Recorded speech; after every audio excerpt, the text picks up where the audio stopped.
All right, can you hear me now? Trying it again, round two. Let's see if we get this crazy thing going. Actually, I had to delete my first live, which is pretty crazy. I don't know what's going on with my phone. All right, let's see. All right, Bobby's getting a little frisky. All right, looks like we're live. I'm going to jump over here to live chats. All right, we have some good quality. Nice. Yeah, so for some reason, my phone actually switched over the first of the year. I had kind of a glitch on my phone, and I did a speed test. My upload speed was 0.09 megabits per second, which was ridiculous. I couldn't believe it. And now it's like, almost 7 megabits per second doing the upload. So definitely clear. Looks really good.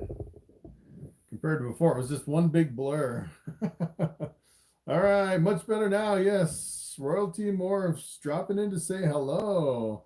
About to feed some hatchlings. Nice. Yeah, I'm actually throwing out some rats for my adults. Crystal clear. Yes, it looks really good now. It was my phone. My phone had a glitch. I was actually on tech support. TriStar Morphs, what's up? Tim Tactical, we've missed you. It's been like a month since I've done a live stream. It's pretty crazy. Juan, we missed you. Yes. David, I wanted to know when you stop pairing. Yeah, so I usually pair for about 5 months. So I start in the middle of October. So it's like October to November, December, January, February, like the middle of March is usually when I stop pairing. NY Parballs, what's up? Steven, what's up? Hello again. Yeah, it looks like we have some better quality. Yeah, so lately I've been kind of struggling with my chickens and my ducks. I have a hawk that has killed 4 birds so far. Let me tell you, that hawk's getting really bold. I actually went out there today and I was working on my chickens and my ducks, and the hawk actually flew like within 20 feet of me trying to grab those chickens and those ducks. Pretty crazy. I've been locking them up pretty much the whole time I'm not out there in the barnyard, which is really crazy. Billy Boy, what's up? All right, any tips on getting males and females back on food? I have a few stubborn snakes at the moment. Yeah, so the further you get into the breeding season, the more your snakes will actually go off of food. So I've actually noticed it was kind of funny when I first got into the breeding season. It's like all my females were all eating, pretty much all the snakes in my whole reptile room were eating all at the same time. And now I've noticed a couple of them starting to go off of food. And here, probably in the next 2 to 3 months, I'd say most of my females will completely go off of food, and a lot of my males, which is kind of crazy. Matthew, glad you figured it out with your stream. Yeah, there's actually an update to my phone. I was on tech support. I actually have a Straight Talk on my phone, and I was doing the text update. You actually can do the tech support through text on Straight Talk, and they actually sent an update to my phone, and I just rebooted and I got my speed back. It was something with I think when it flipped over at the beginning of the year, it kind of freaked out my phone. I was hoping those fires didn't affect you. Yeah, so I was at first when I saw my phone was really slow, I thought it was something with the fires or something going on. As a matter of fact, it was like it's been almost a week now since we had really strong wind up here. We had wind knocking over trees and blowing everything over, and our power went out for like 12 hours one day, and then the next day it went out for like 6 hours. And I thought maybe something from the wind was kind of messing up my internet connection, but it looks like I'm doing pretty good now. It looks like I have really good quality here on the live stream. How's the dinker doing? Yeah, so I don't know. I was kind of looking at the dinker. I think the more I look at it, I think it might just be a pastel. He's doing really good. Let me show you this one. As a matter of fact, tomorrow's feeding day. He's getting really bad. I don't know if this is pastel or not. It might be something new. I don't know. I popped this guy out, and if it is a pastel, it's really super dark. Take a look at that. I don't know if that's pastel. He's getting really big. Beautiful. Almost looks as dark as like you'd seen a leopard or something. Really dark. And when it first hatched out, it didn't really have that much yellow. And as it kind of aged and matured, it's getting a lot of yellow. But look at the kind of the crazy pattern. I don't know if it could be a really dark pastel. I've never actually seen one this dark in my collection. But this came from my Coral Glow. So I'm thinking this might be that Dinker gene isolated. Look at how fat that guy is. Really super fat. Looking really good. It'll be interesting to take that snake and breed a pastel to it. See if I get any super pastels. And that's a female. So I'm thinking maybe like 2 to 3 years before I can breed that one. So looks like Wookiee. Yeah, it could be something interesting floating around in my collection. I thought it was kind of like looked almost like a stranger at first. And then some people said it looked like a stranger, and other people said, no, it's definitely not a stranger. So as far as I know, it's really unlike anything I've ever seen. Looks like a lot of different genes. It'll be interesting to kind of play around with that and kind of prove it out and see what it is. But yeah, if I can Wookiee, yeah, so that'd be kind of interesting to actually go through and look at some of the Wookiee combinations and breed some of the other ones to that, just to see if I can get like a recognizable Wookiee combination. Let's see. Let's see, Claude1234, were you focusing on motorcycle channel or did you get burned out from frequent uploads? Actually, yeah, so I was actually doing uploads every single day for like 3 years, which is kind of crazy. So what I did is I actually stopped doing the daily uploads and I started thinking a little bit more strategically about YouTube. And I actually came up with the idea of starting 2 more channels. One of them was my motorcycle channel. Another one is my my homesteading channel. So I've been actually putting out a lot of content on those. So my motorcycle channel, I think I have over 80 videos. And then on my homestead, I think I have like 7 or 8 videos. I just started that one. So yeah, so other than that, I've been just pretty much taking a break. I've the last month, I think I've only put out about 3 videos. So it's been a nice kind of a break after the grind for 3 years. Definitely going to get back into it here pretty soon and start doing more frequent uploads on this channel for sure. Iridescent unicorn farts. What's up? Hey everyone, Chris and Bobby, Happy New Year. Yeah, it's actually the 2nd of January today. We just passed the new year. It is 2022, which is pretty amazing. Mine are stuck in prelay shed. Wow, you must have started pairing really early. When should you worry about stuck eggs? Yeah, so the only time pretty much the only time you'll really worry about stuck eggs is if they lay just 1 egg or 2 eggs, and then they don't lay any more eggs for a long time. Then you can really run into a problem. But normally, like for a whole clutch, usually you won't get a whole clutch of eggs in your female Ball Python that's like stuck. Can we see some snakes? What do I have here? What do I have? Yeah, I can show you something. How about one of my lesser triple hets? This is a female lesser triple het, doing pretty good. Look at that chunky guy. So this is actually a lesser het albino, het pied, and het clown, a triple het. I actually have quite a few of these. I have, let's see, I have 2 females that are like this, 1 male that's exactly like this. And then I have 2 females and a male, triple hets without any other genes in them too.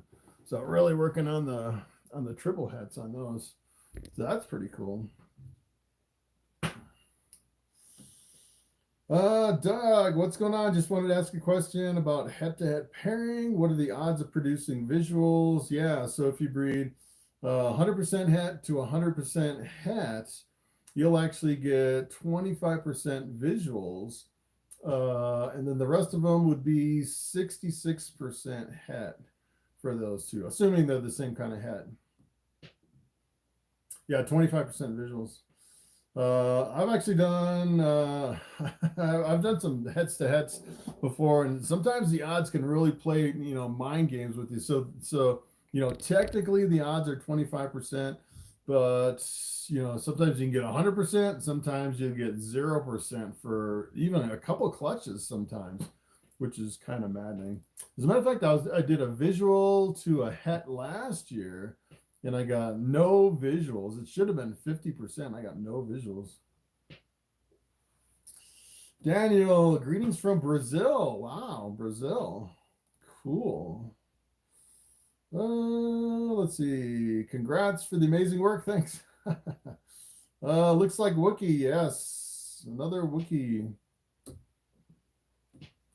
Hope you're well. I have a question. Was wondering what visual clown you would breed to a pastel lesser 100% het clown. Yeah, so what visual clown, pastel lesser. Yeah, so so visual clown, it really depends on what you can afford for that visual clown. Sometimes the visual clowns with other genes added can be really expensive. So you could do, like, you know, if you had the money, you could buy like a Batman, like a that's actually a spot nose leopard clown. Or if you wanted to go a little bit cheaper, you could actually do like the spot nose leopard het clown and breed it to that one. You could also do another pastel. The super pastel clowns are pretty wild looking. You could do a bamboo clown. I've been kind of working on that project myself, working bamboo like Bobby around my neck into the clown. Those are pretty cool. Let's see. Rob M. What's up? Missed you. Yes. Can we see more snakes? Yes, I'll show you another one. This one's pretty cool. Take a look at this one. Oh, let's see if I can get it out without getting bit. She's eyeing me. This is one of my holdbacks. This one is a pastel pinstripe calico, possible het desert ghost. Take a look at that crazy snake. I just thought, you know, it's actually just a lemon blast with calico. I just thought it was the wildest looking snake, and it's a really super bright yellow.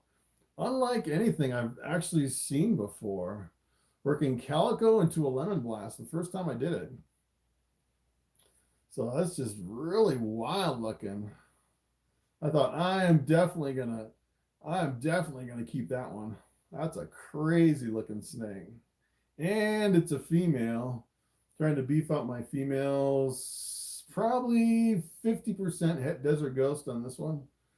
So that's, you know, I was thinking about selling it at first, and I thought, you know, I've never produced one, and it's so cool. You know, it's not really like high-end genes or anything real spectacular. It's just a really interesting combination between those. And it's getting some pretty good weight to it, too. Really good eater. Her name is Slim. So, yeah. All right, Doug, what's going on? Just wanted to ask a question about head-to-head pairing. What are the odds? Yeah, 25%.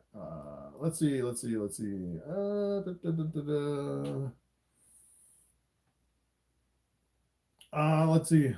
I'm back behind here. My questions. What snake are you excited to breed? Yes. I'm actually breeding some triple hets.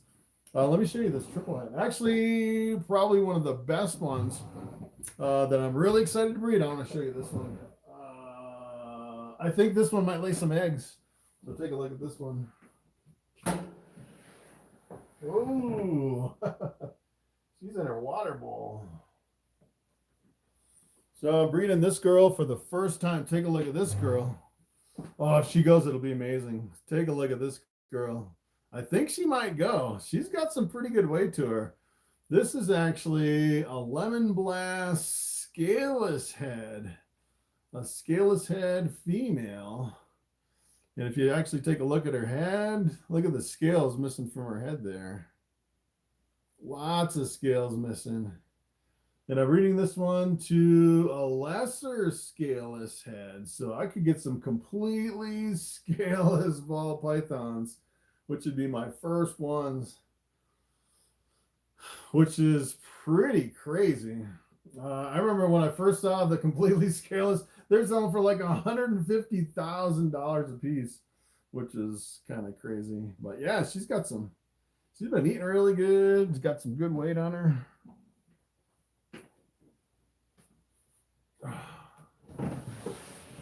Oh, let's see what else I can show you here.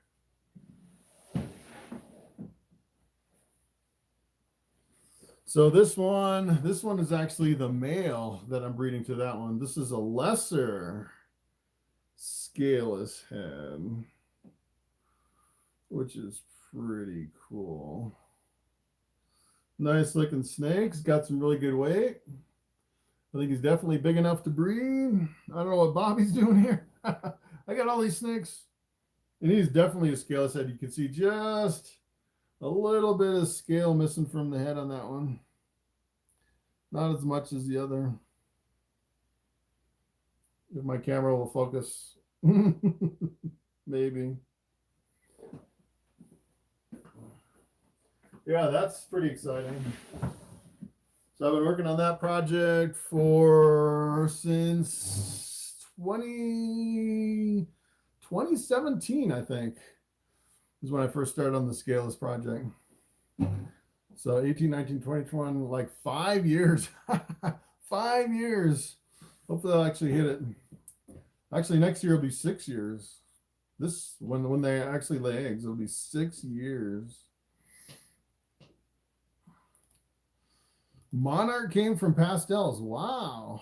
I did not know that. Hey, it works now. Yes. We got the live stream working. It was a glitch in my phone. I actually did an update to my phone. I did tech support I use Track Phone, which actually borrows all the towers from other providers, which is pretty cool.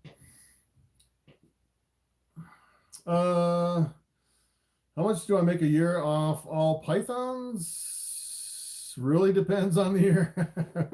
And it usually comes down to, I sell kind of all the duplicates and the lower end stuff. I try to hold on to the really good stuff, and then I start running out of money.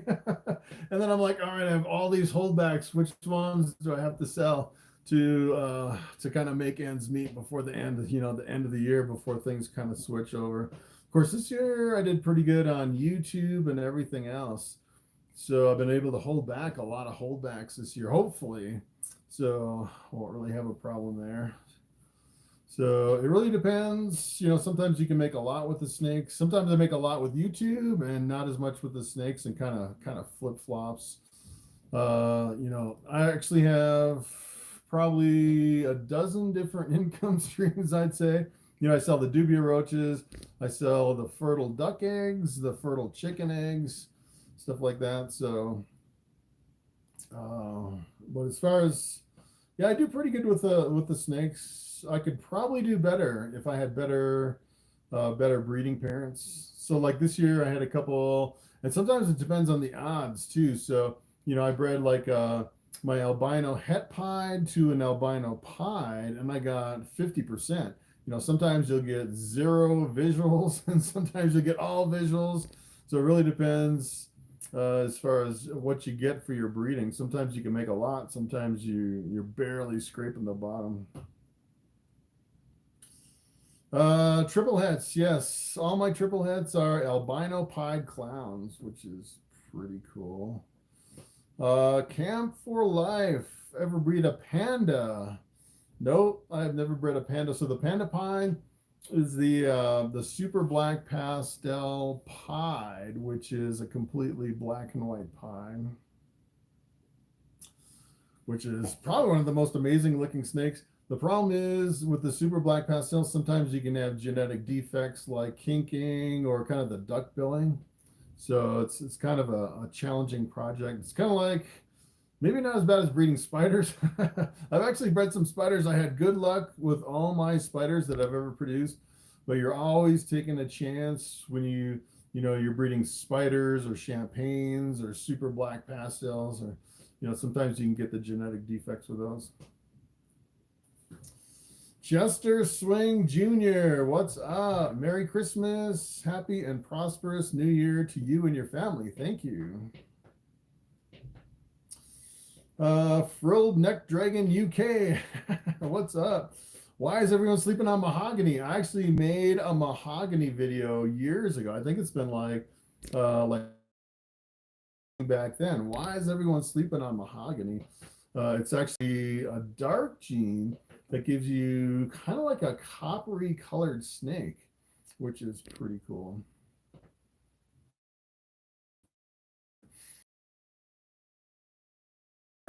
I posted 7 bamboos all at once, and they all sold within like 12 hours. It was crazy. Unbelievable. Everyone wants the bamboos. And mostly just the straight bamboo. Doing pretty good. He's on a big fast. Hasn't eaten for a month. He's been pretty stubborn. Thin it out a little bit. He's looking pretty good. Looking really good. It's amazing. They can go with a month without eating. They're perfectly fine.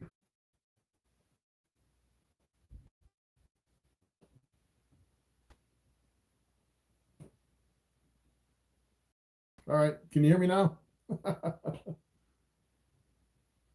All right. Yeah, it looks like my phone is still, yeah.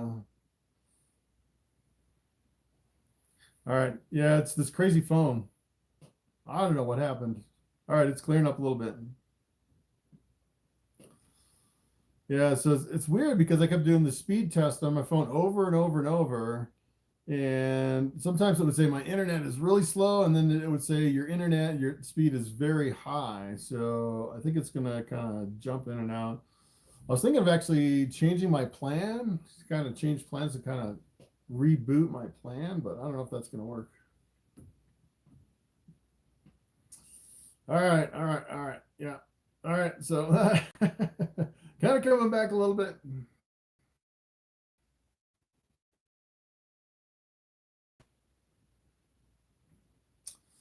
All right. I'm going to go back. All right. Still kind of blurry, I see. Your first live? Yeah, and then this happens. All right, Jason. I recently got an adult banana ball python, and he seems to have one eye that is bigger than the other. Interesting. I've never actually seen that, where one eye is bigger than the other. I would say probably just a random genetic defect on that one. All right, Matthew, I'm looking for a super bamboo female to pair with a blackhead mystic male.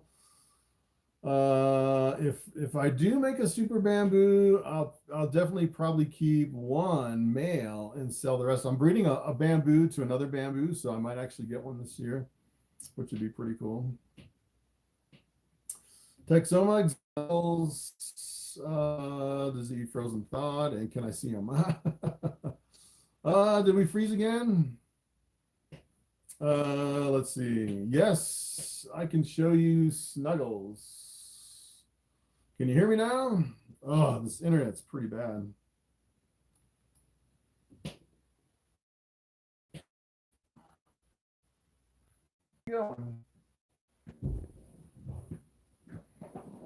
Oh, dang, it froze again.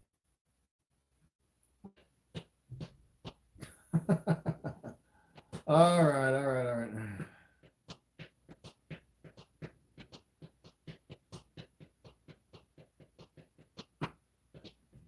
So, what I could try to do, I could try to reboot my.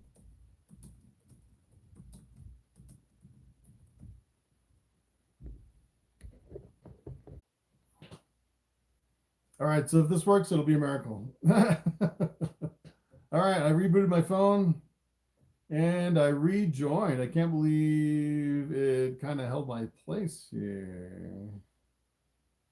Let's see if it'll actually work. If it works, it'll be a miracle.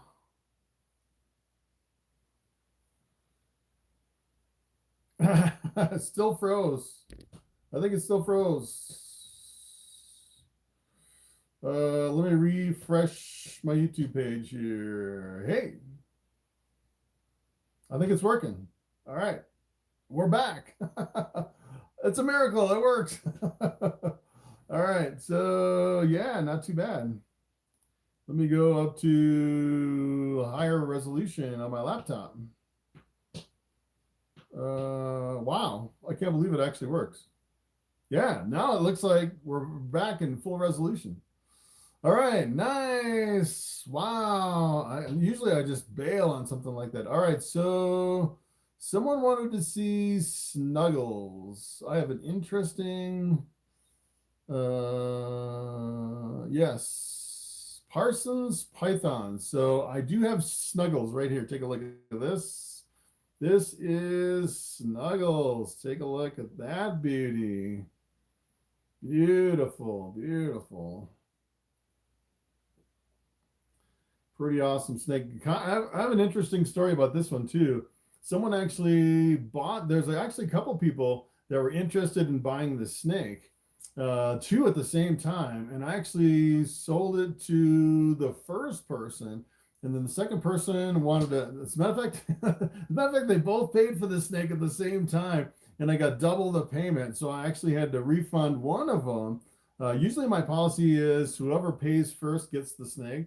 So I refunded the one that paid second. And then the first guy that actually bought this snake, it was like 3 days after he bought it, he's like, well, I'm having a problem with my finances. I decided I can't afford the snake. So I said, all right, I'll give you a refund for the snake. And then I went back to the other guy that wanted to who actually paid me for the snake, and I refunded them their money. And they had bought something else. So two people bought this snake and paid me, and actually, I actually still have the snake, which is kind of crazy. So yeah, so I'm actually surprised I still have Snuggles. If you're interested in the snake, he's been doing great on frozen thawed, rats and mice. No problems at all. Not aggressive. Super friendly snake. Never tried to bite me. Open up the tub. He's always ready for a meal. Doing really good. He won't last long. He's probably one of my few really nice snakes that I have left from this year that I'm selling.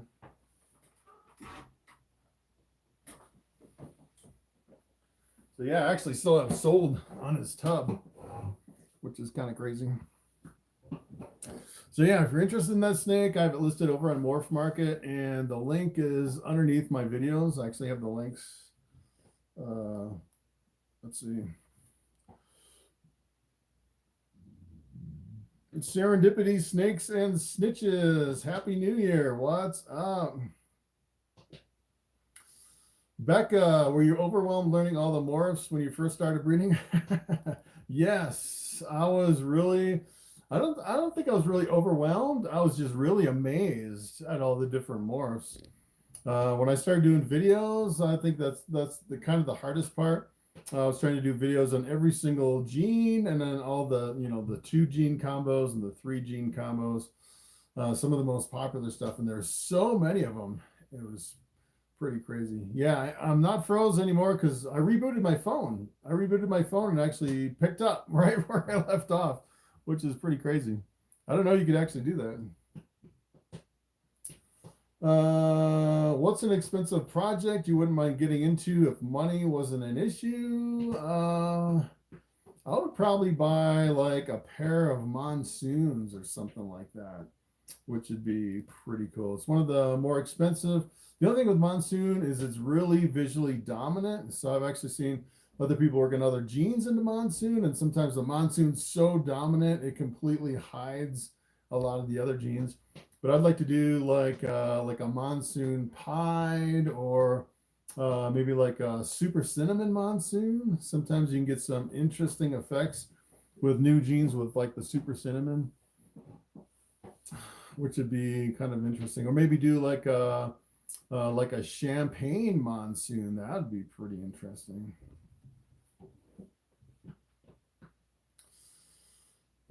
Ashley just got back on. Oh, I don't think we froze, did we? Let's see. No, we're good. We're good. All right. My computer's just a little bit slow, but it looks like it's doing really good. All right, Ashley just got back on. I was wondering if the black pastel is the same as lesser. No, definitely not. Black pastel is different. If not, what is the difference? Yeah, so if you have a super black pastel, the super black pastel is a completely black snake, and the super lesser is a white snake, completely white. So yeah, they're completely different. Black pastel and the lesser, yeah, completely different genes. The black pastel is a dark gene, and the lesser is usually like a brightening gene. It'll actually give you a lot of yellow and brighten a lot of your combinations. So they are completely different. It's like day and night between black pastel and lesser. Lesser is in the blue-eyed leucistic, so you mix it with any other gene in the blue-eyed leucistic, like bamboo. If you had a lesser bamboo, it'd be a white snake, or a lesser russo. Any of the other blue-eyed leucistic genes like Mojave, Mystic, Phantom, all those other genes. Are you working on the bamboo scaleless head? No. Oh, yeah. That would be kind of interesting, actually. I haven't even thought of that one. So kind of the first thing I'm really focused on is actually getting a completely scaleless ball python. But I could take one of my bamboo combinations, my males, breed it to like that female. I could do that and produce, maybe next year I'll actually do that and see if I could produce a bamboo scaleless head, which would be pretty awesome. Has anyone ever successfully bred a scaleless snake yet? So yeah, so the scaleless project is still really new. So when I first started, I'd actually see like scaleless heads over on Morphmarket, but I've never actually seen a completely scaleless ball python when I first started.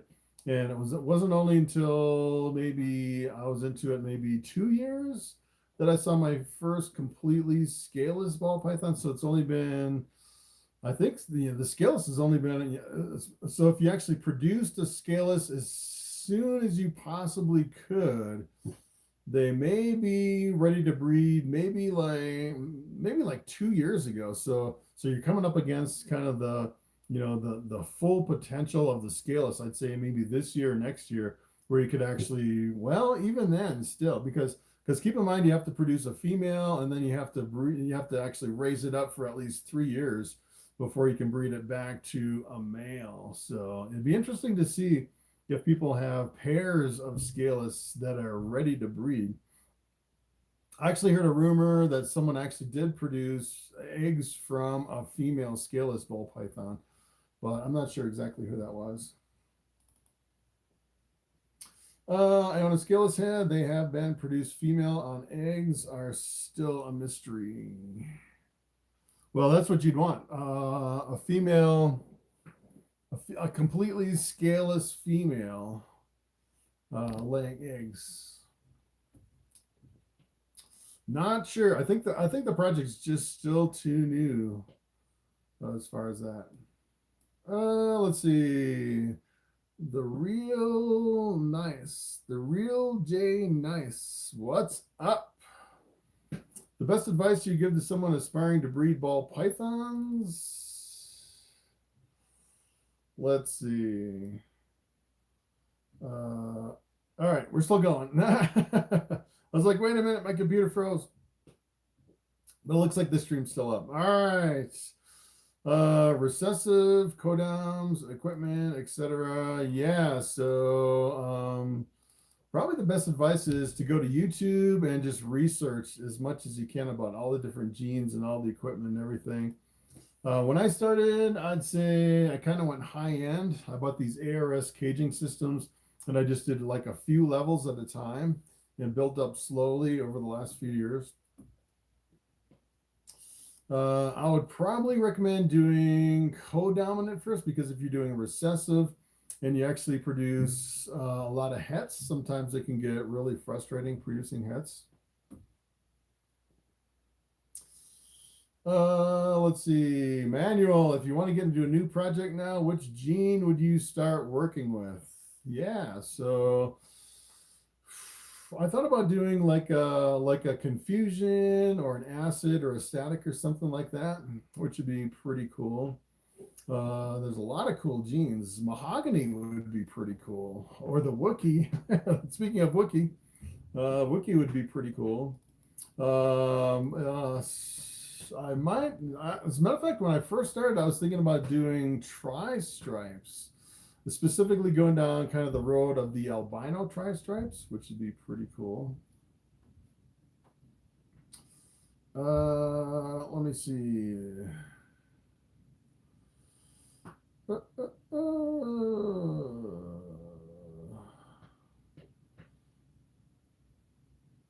right, let's see.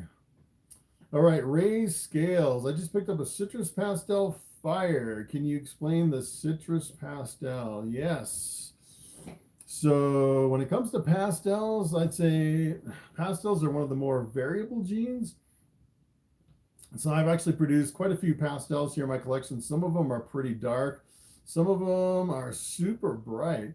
And sometimes you'll get a certain line of pastel where someone will actually take that line and give it a specific name. Some people like name it after their company or something like that. And some people just, call it citrus pastel. It's pretty much, they're all interchangeable, the citrus pastels, with all the other lines of the pastels. It's just a certain line of pastel. So pretty much just like a regular pastel, just a specific line.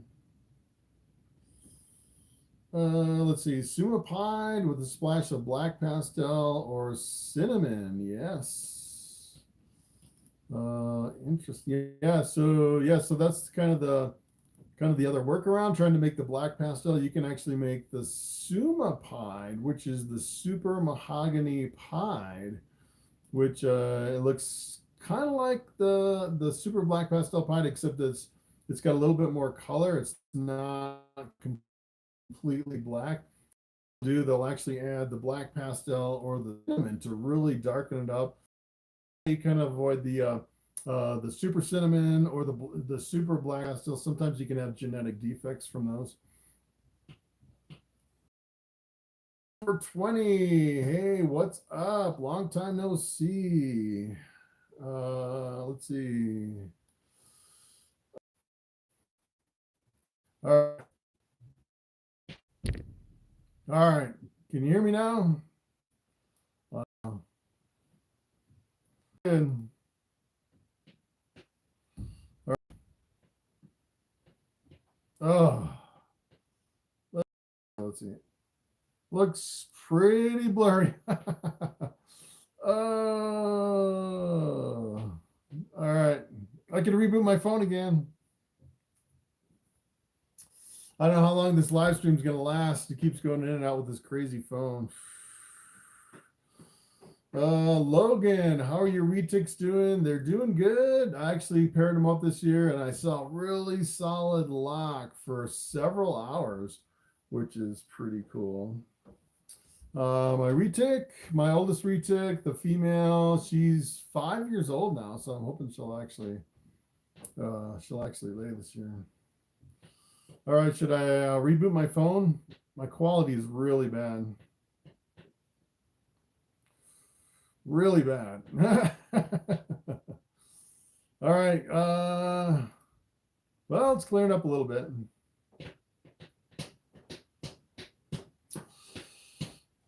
All right. All right, not too bad. Crazy phone. Yes, the ARS racks do look very nice. These are all ARS racks behind me. All right. All right, I'm gonna reboot my phone again. All right, hold on. I'll be back in like 30. All right, can you hear me now? It should be back to being perfect. Let's see. Maybe. All right, let's see. All right. Nice. All right, we keep losing everyone, and when I reboot, all right, down to 13 people. What's up, punk rocker? All right, so I want to show you this other snake I have here. I don't think I've ever showed you this one. Take a look at this. This is pretty cool. It's one of my holdbacks. Oh, it's in the shed. Way in the shed. Yeah, you can't even see it. All right, so I'll show you this other one. This one's pretty cool. This is my favorite bamboo right here. Take a look at this. This is, let's see what her name is. This is Ozzy. She's a pastel pinstripe bamboo calico possible het desert ghost. Take a look at that girl. Crazy looking snake. There's this crazy line right down the back.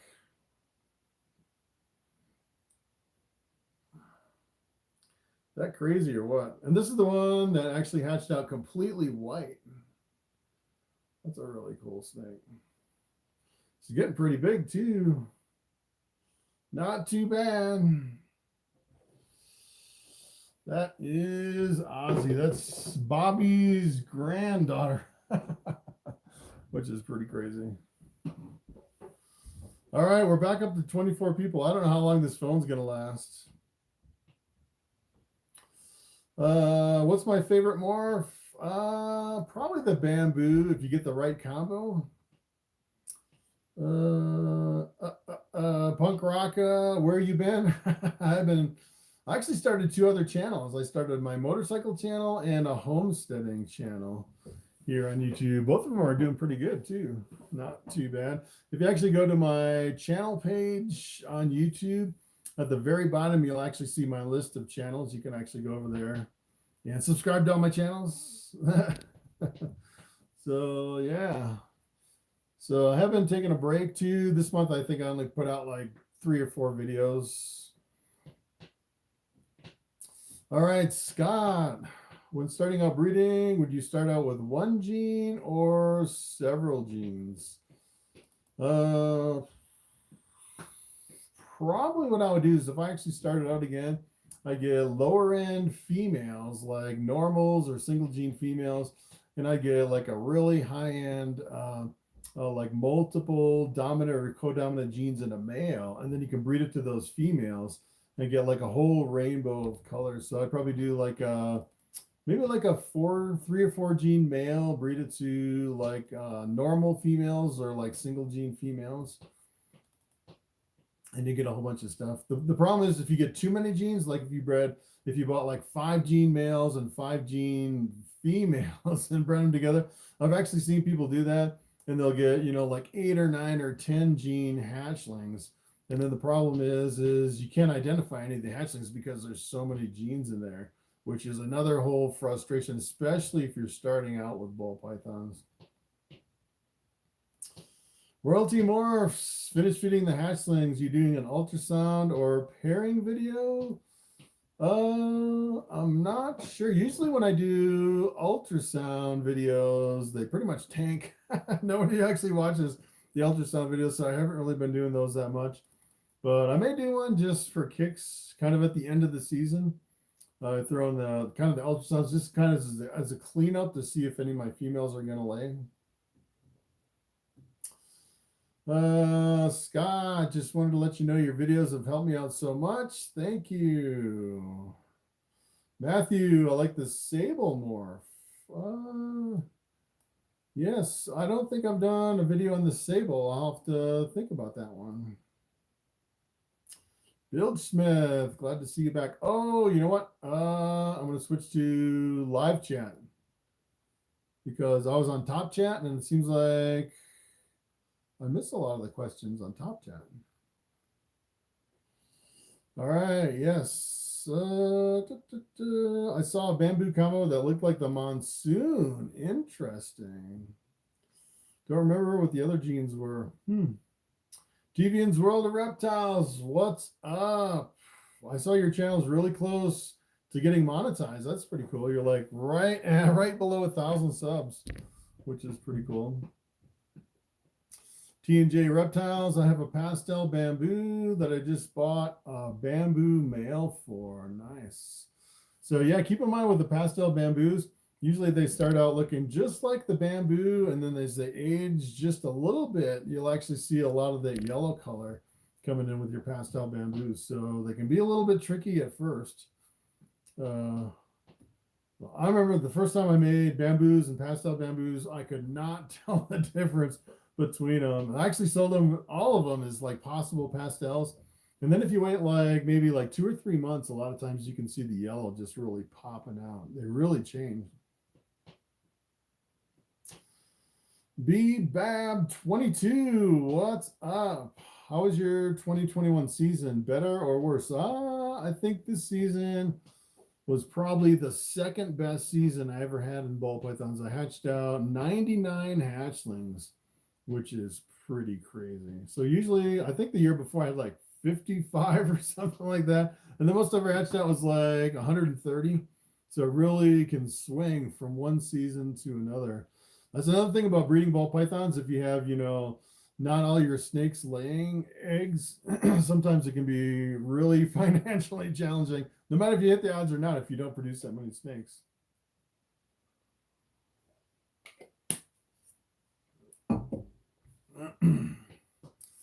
Let's see, James, first year breeding, looking at 5 clutches. Congratulations. I have one male not wanting to lock. He is 1,200 grams, 2 years old. That's a bummer. Yeah. So, well, so if it's your first year breeding and you have a male that's not wanting to lock, it could be that maybe you're just not seeing that male breed. I've actually had a lot of males where I'll cycle them through my females. When I first started, I used to look in there all the time. Some of them I never see locking, and then I'd get a whole bunch of clutches of eggs. So, so to determine if it's not wanting to lock for sure, you'll actually get no eggs or very few eggs from those females. So if you're kind of wondering, what you can actually do is you can actually follow up with kind of like a cleanup male and go behind that male with one that's really been aggressive breeding and that has some visual genes that's, you can definitely tell the difference between the two as far as the offspring. And that's kind of what I'm going to do this year. I have one that I bred with 4 snakes last year, and none of those females actually laid eggs. So what I'm going to do this year is, like, right at the end of the year, I'm going to take one of my bamboos. I'm going to kind of follow that one and clean up and make sure that all my females are bred, because for some reason that male's been really stubborn. Have I ever worked with a nanny morph? No, I have not worked with a nanny. 990. Wow, that is close. Should I be worried if my snake is not eaten in 2 months and has lost 15 grams?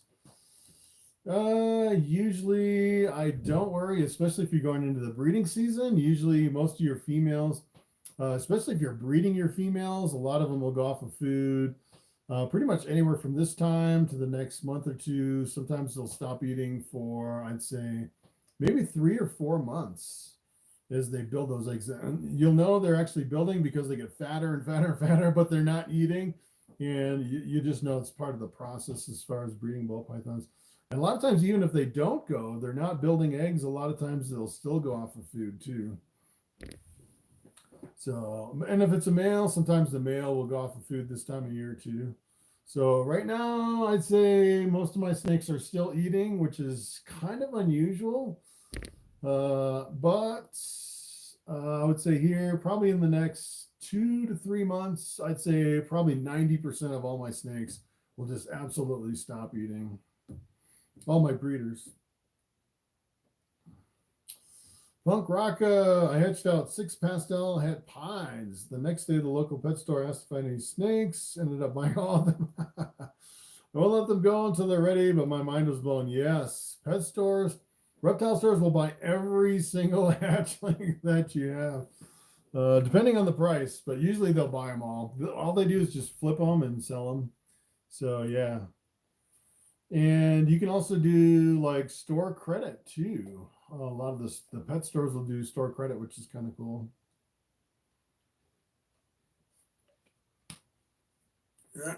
Ball pythons are like cash, man.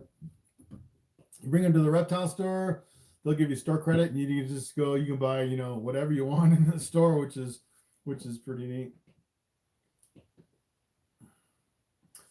TVN's World of Reptiles. It keeps going up and down from $9.85 to $9.90. Yeah, so I actually found kind of as a fluke. I started all these multiple channels.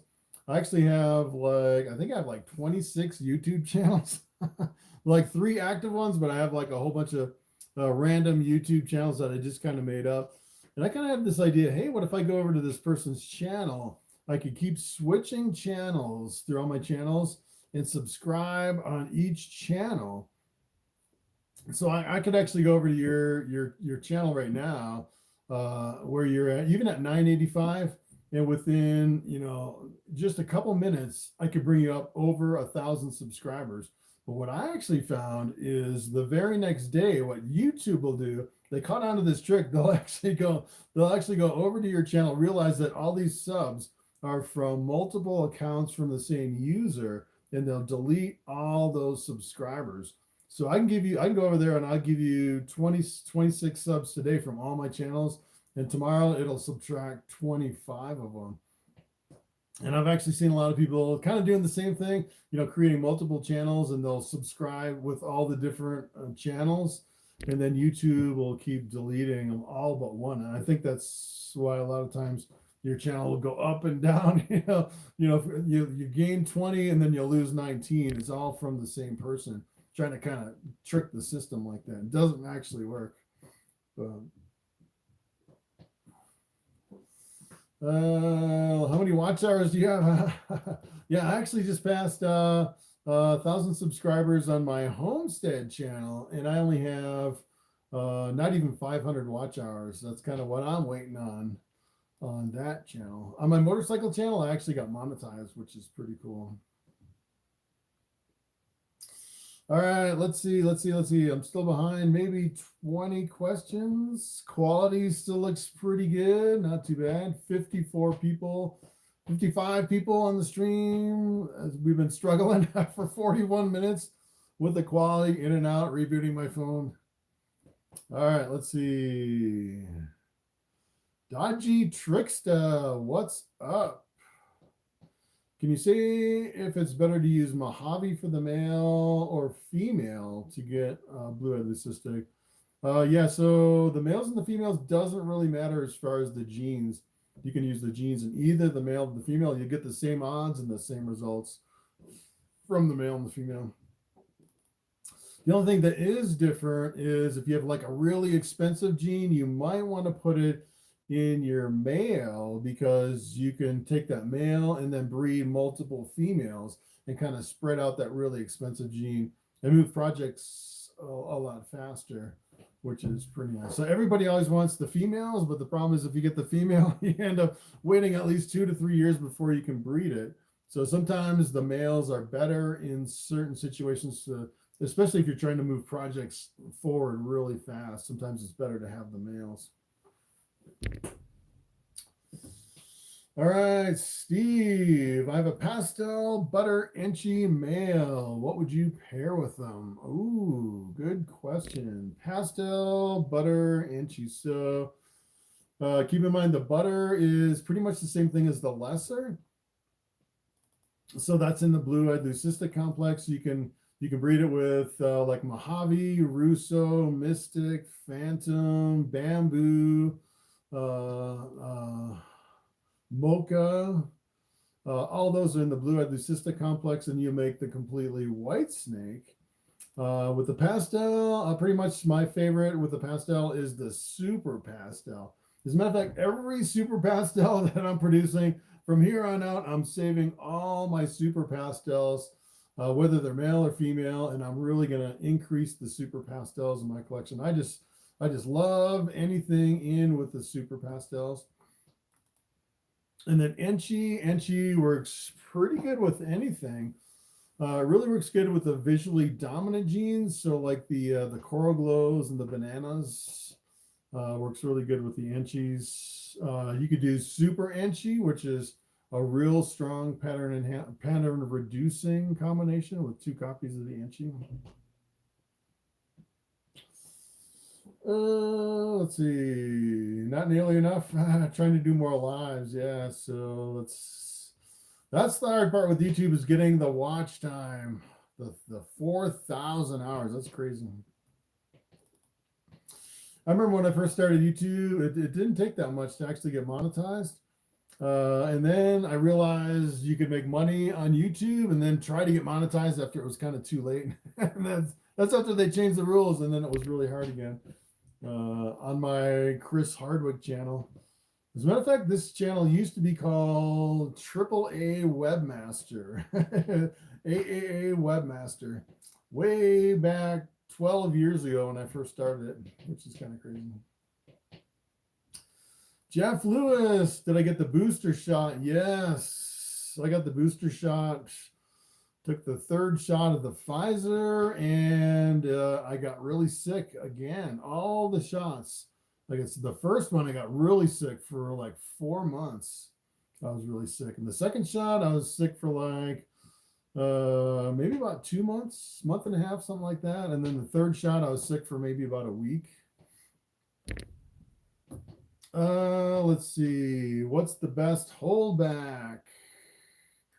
The best holdback that you kept? Let's see. Probably that bamboo combo.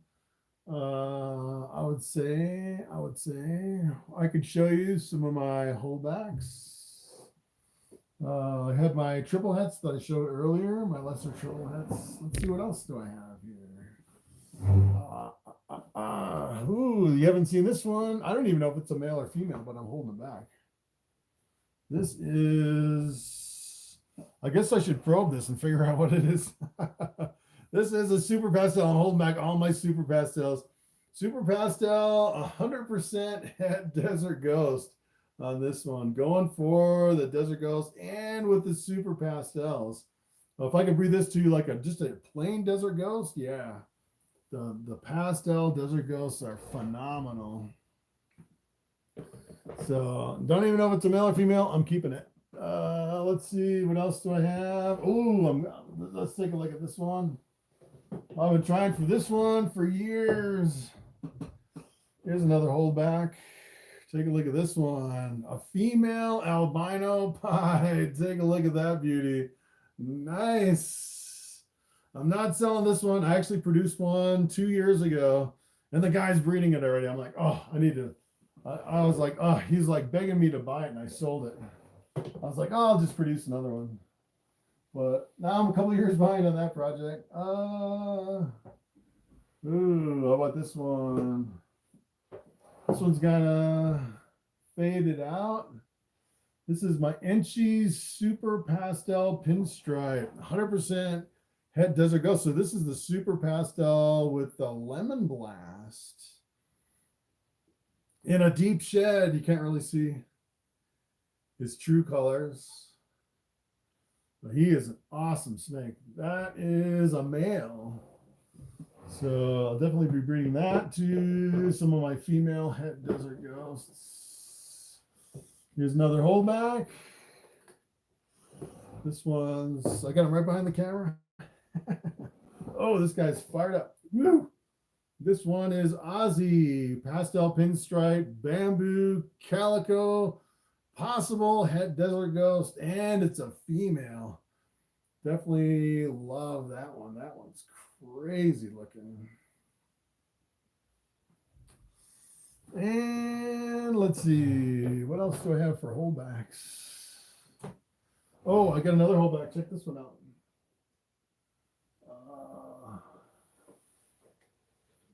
This one. This one. This one. This is an awesome one of my awesome holdbacks. Take a look at that. Banana pinstripe female from a mail maker. Finally got a female. 100% head clown too. So that'll be pretty cool. So this one, so when this one actually breeds, all the males from this one will be female makers. I'll be able to crank out a whole bunch of female bananas. It's got a little paradox right there, which is kind of cool. So yeah, I produced coral glows and bananas for years and years and years. Produced probably maybe 100 of them. They're all males, except this one. Crazy. And let's see what else do I have for holdback.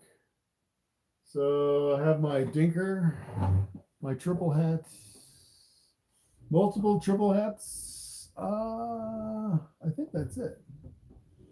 Those are all my albino pied. Yeah. So those are all my holdbacks. Pretty cool stuff.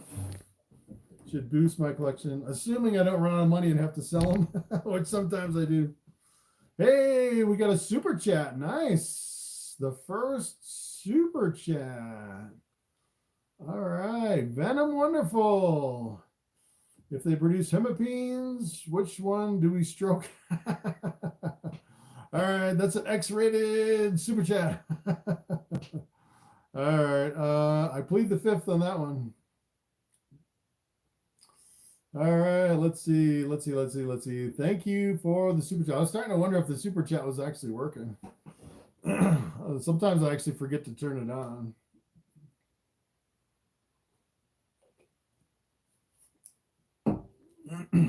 All right, let's see. Royalty Morphs. I don't have much content. I'm really sure if I just want to just go for it or just do clutch cutting videos. We'll decide this year when I hit some double videos and see how the videos go. Yeah, so really depends on what you want to do. So I'd say when it comes to YouTube, snake videos are kind of tough. You know, there's not a lot of people, you know, compared to the general population looking for videos on YouTube. As a matter of fact, a lot of people I'll walk up to and I'll say, hey, you should check out my YouTube channel. It's about snakes. And I'd say probably, you know, 3 out of 4 people will say, I can't watch it. I'm just terrified of snakes. And that's kind of the problem doing, you know, a snake YouTube channel. And that's one of the reasons I actually started my motorcycle channel and riding and reviewing new motorcycles. And let me tell you, there's so many people looking for that type of video.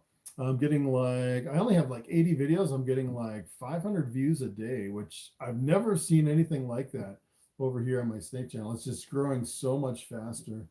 And then like the homesteading, it seems like, you know, just doing kind of random trending topics do a lot better than some of your snake videos. So what I would actually do is I would start multiple channels and then do, you know, kind of random stuff specific to different channels, and then, you know, pretty much do your snake videos to kind of promote your snake business. But that's kind of what I've been doing. Sometimes it's hard to roll it all together. As a matter of fact, if you actually go to my Chris Hardwick channel, you look at my analytics, my top 3 or 4 videos on my channel are not snake videos. They're like my chicken and ducks and just kind of random, you know, how to unlock a lock truck and just kind of random stuff like that. So it's kind of interesting. I'd say it's hard being a snake YouTuber just because there's so many people that are terrified of snakes. All right, sub to you. Thank you. Yes. Moon over Miami. What's up? Cody Stanley thinking about picking up a Fire Batman for around 3,000. Wow. Yeah, so all right, let's see how far we are behind.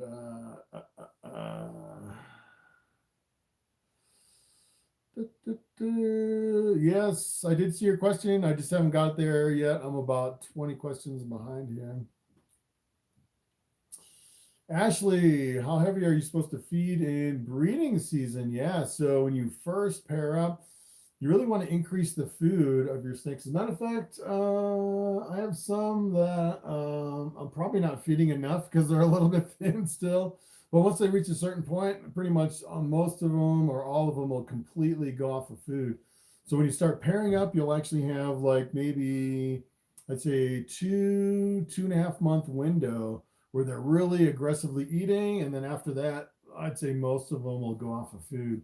So you really want to try to increase the size or the frequency of the food during that when they start feeding really heavily at the beginning.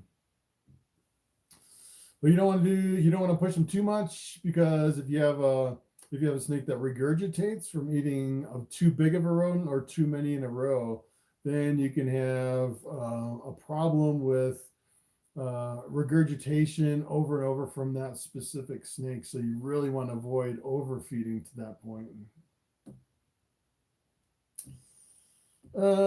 Dan, what's up? I didn't hear the answer to the question. How long do I have after the female lays to get the eggs into the incubator? Good question.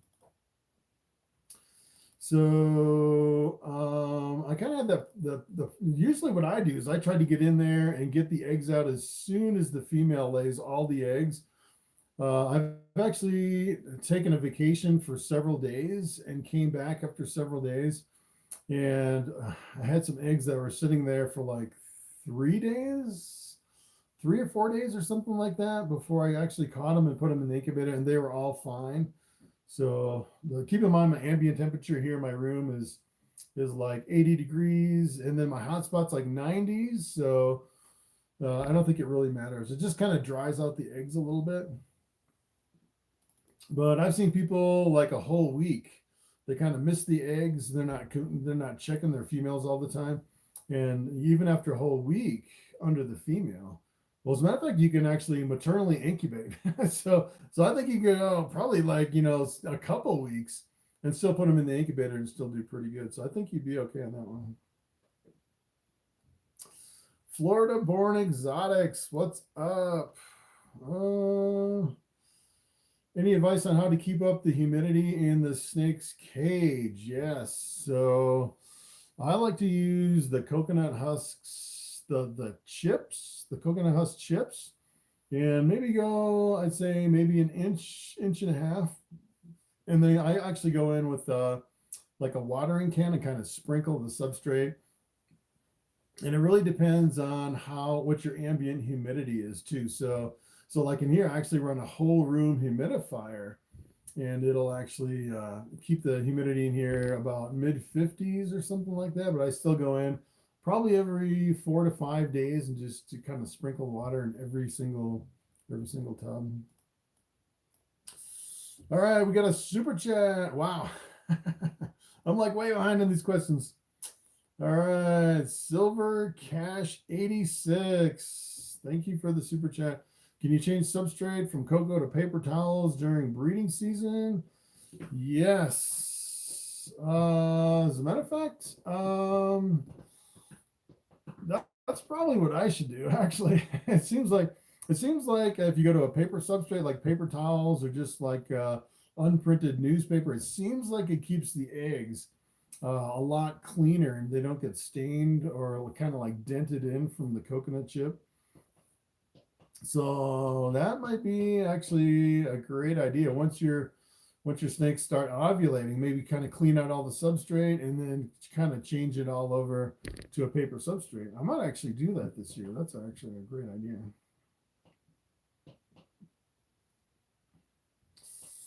All right, let's see. Homestead is a popular topic. Yes, that's why I started a homesteading channel. QCL, what's up? Haven't seen you in a while. Yes, it's been like a month since I did a video on this channel. I was like, there's been a couple comments. They're like, where are you? Are you still alive? So I thought, all right, I'm going to do a live stream. Yes, I am still alive. Just kind of taking a break. All right, Patrick, I plan on getting into the dark side. Black pastel plus albino, coral, banana. What breeder do you know is focused on this project? So I'm not really sure as far as I don't really follow what other breeders are doing, but I know if you work the black pastel with the albinos, you'll actually get a really high white albino, which is a really cool effect with the black pastel. If you work the black pastel with the coral glow or the banana, you'll actually get like a dark banana or a dark coral glow, which is a pretty awesome effect on that too. All right, Sheila Rodney Johnson, what's up? I'm wondering how to get my females to eat better for me in order to breed them soon. One is 945 grams. The other one is 1,045. So yeah, you can actually breed females. Or males. I've bred a male as low as, I've actually bred a male as low as 400 grams. I'd say most people would say wait at least 500 grams for your males. I would probably wait at least 2 years for your males. Wait, no, these were females. Females. All right, yeah, 945 and 1045 for your females. Yeah, I would say once they get up against that 1,000-gram wall, sometimes you can have a problem on your females. It seems like a lot of times, on your females, sometimes you'll actually hit 1,500 grams in 2 years. What will actually happen, a lot of times they'll eat and eat and eat, and they'll get to like right around 900 to 1,000, 1,100 grams, and they'll completely go off of food, and that's just part of the process for your females. As a matter of fact, my scaleless heads got up to about 1,000 grams, and they just all of them completely stopped eating. For like a whole year, they were just really super picky. And only recently, they actually just came back on food and started gaining weight. So sometimes you just kind of have to wait it out. Sometimes you can try live. Sometimes it's really spotty, though. If you do too many lives in a row, they'll get stuck on lives, which can be a problem. Let's see. Just picked up a Super Mojave Blue-Eyed Lucy. Nice. Had some stuck shed when I brought on, went to get it off professionally, but they ended up taking off the scale. Ooh.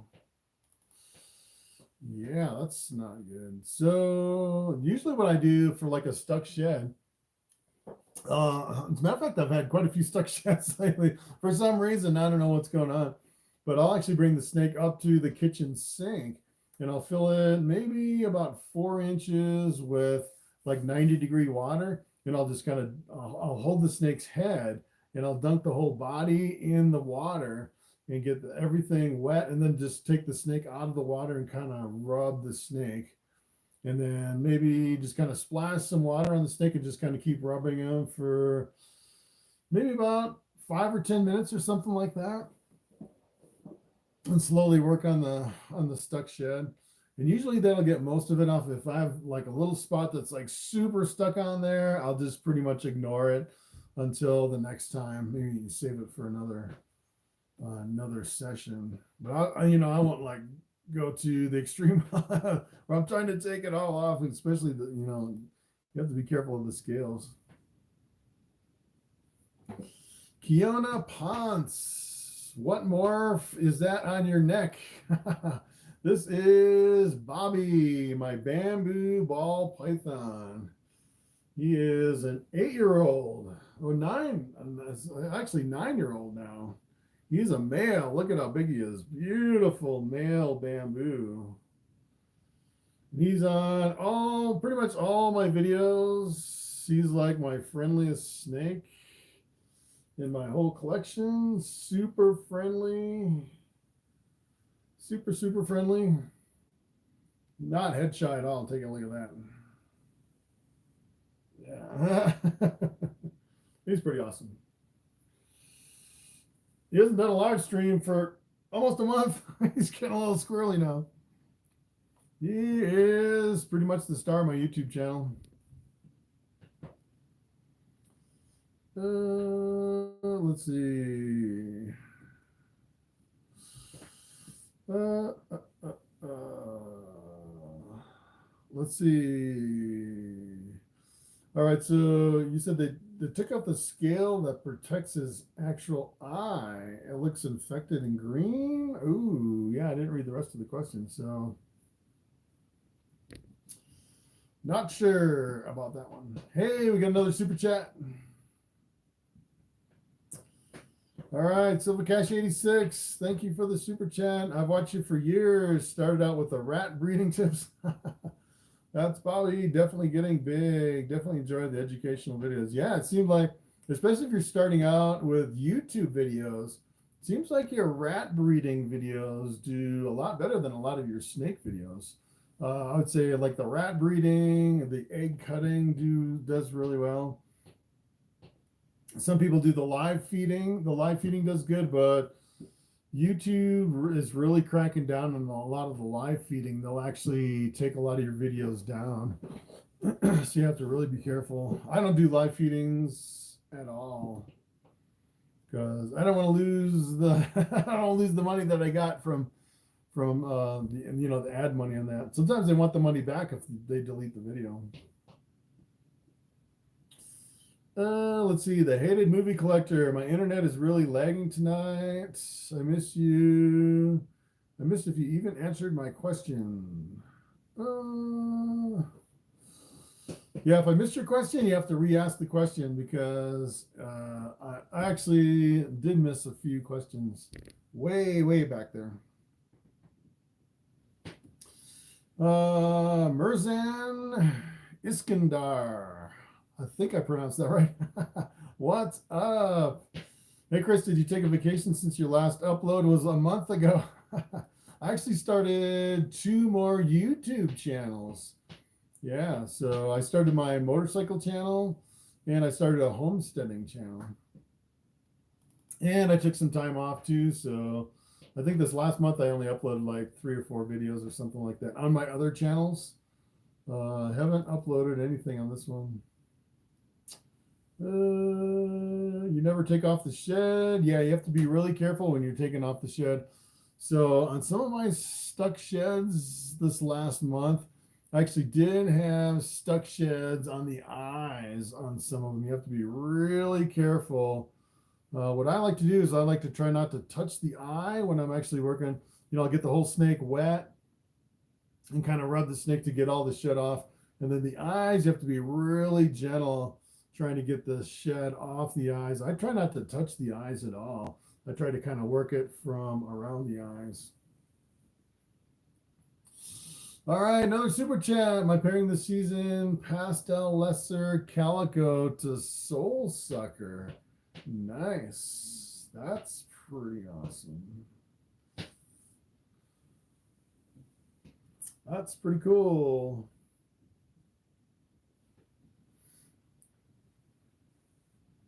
All right, let's see. Where was I? All right, Matthew Prey Jr. What do you think about the idea of a leopard bamboo ghost? Interesting. Yeah, and I was wondering what would happen if you actually were desert ghost in the bamboo. I don't know if I've actually seen one. I haven't looked over on Morphmarket for a long time, but I bet someone has actually made one.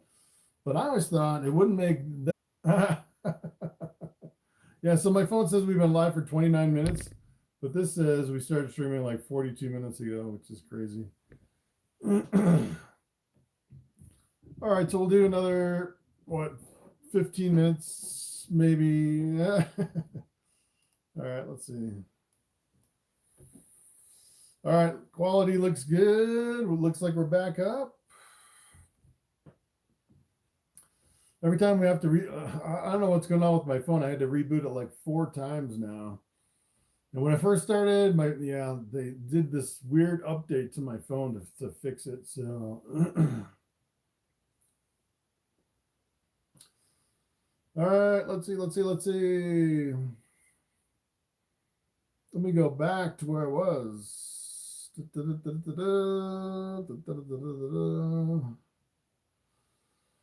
Wow, I missed a lot of questions.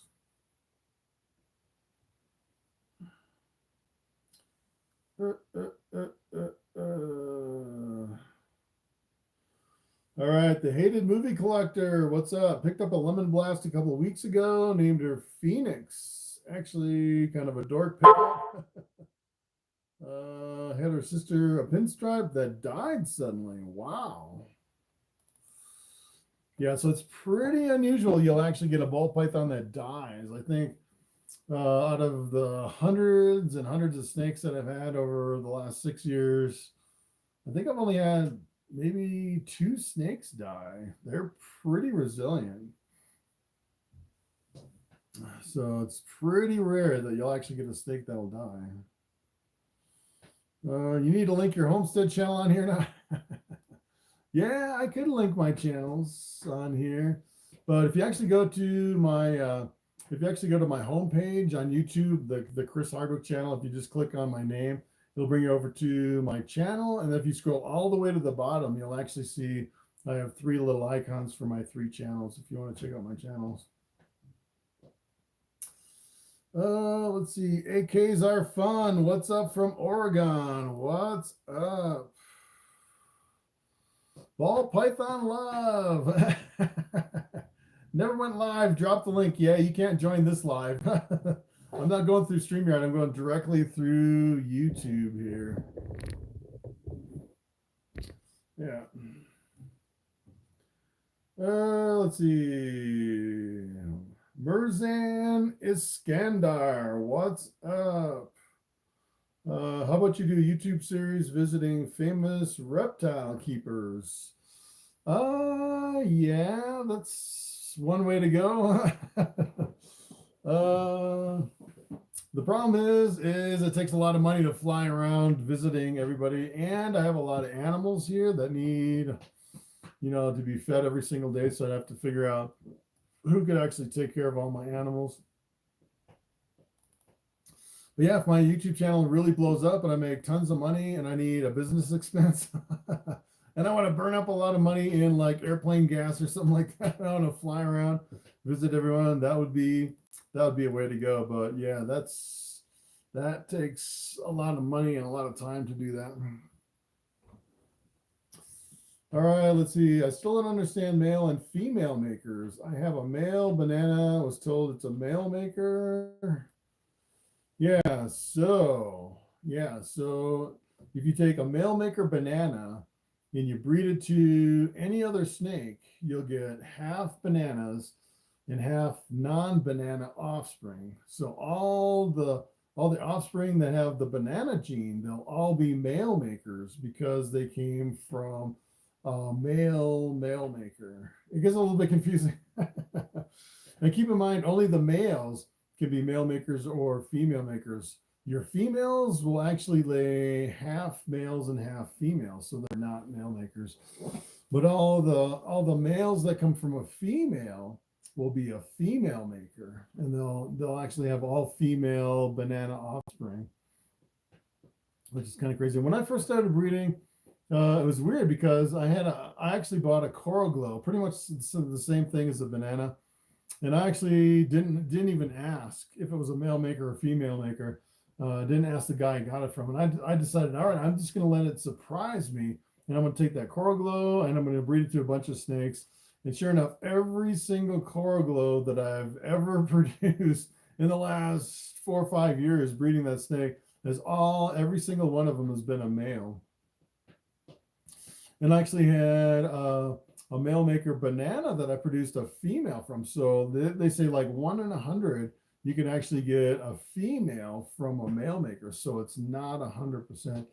And the other kind of the interesting thing too, that's when I first started breeding that coral glow, I produced non-banana offspring, and I was getting a mix of males and females at the beginning. So I always thought that from a male maker, all the bananas would be a male and all the non-bananas would be a mix of males and females. And then actually, after I've been breeding for, a few years now, I was actually looking back through all my records, and sure enough, almost every single non-banana offspring that I produced were all females. Almost all of them were females, which is completely opposite of what I thought. when I first started breeding snakes. So I'm convinced if you take a male maker and you breed it to something, all the banana offspring will be males, and all of the non-banana offspring will be females. At least most of them, but you can still get a male. You can still get a male from a female maker, or vice versa. So it's not always 100%, but it seems like it kind of leans towards that direction. So yeah, it can be really confusing between the male makers and the female makers. Takes a while to a lot of people, they'll kind of have a whiteboard and they'll stand up and they'll kind of, draw all the different, the males and the females. Some people have like this really complicated explanation.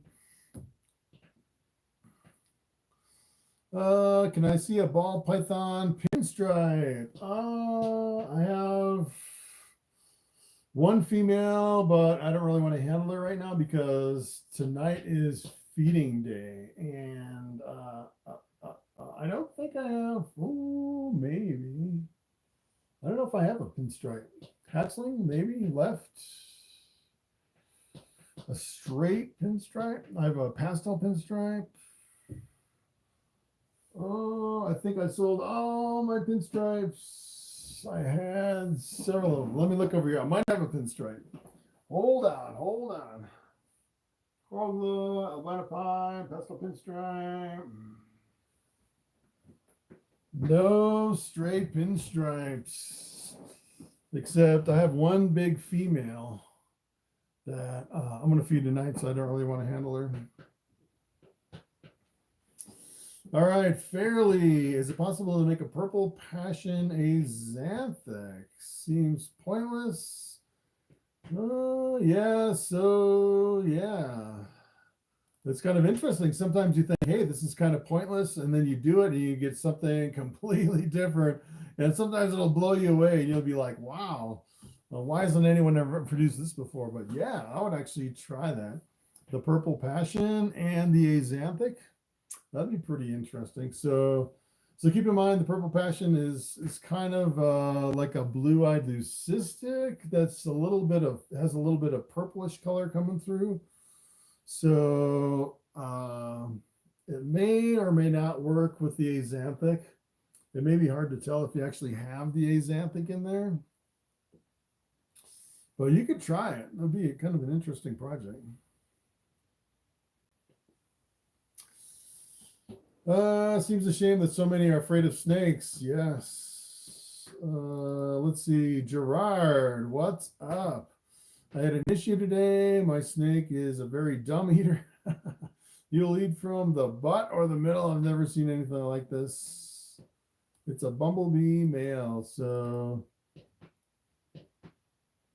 yeah, if you have a really small hatchling, I'd say, especially with the real small ones, sometimes they can eat them like sideways or backwards.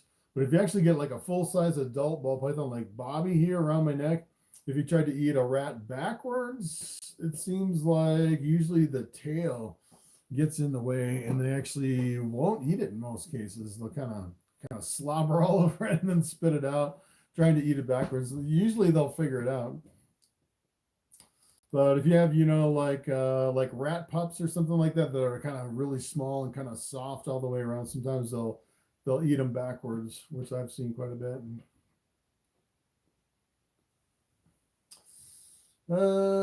Female maker is a male banana that came from a female banana. Yes. A couple of weeks ago, I had a female eat one live.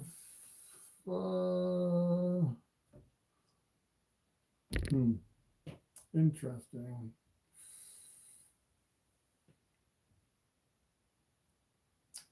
Yeah, I try not to feed live.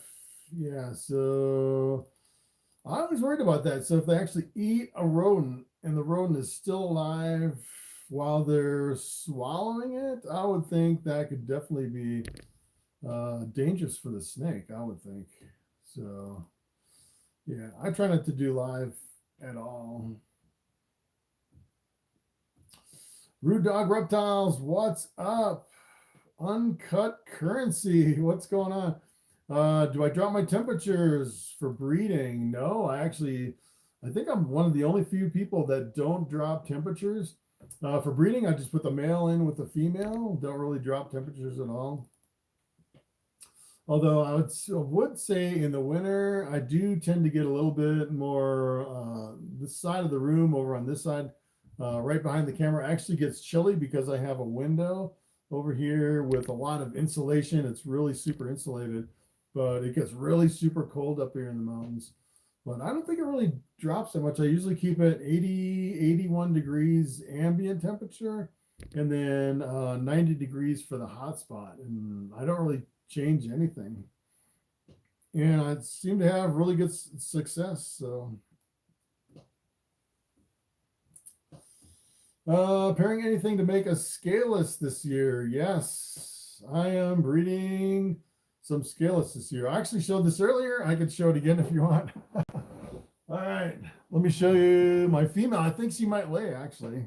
Let me show you this one.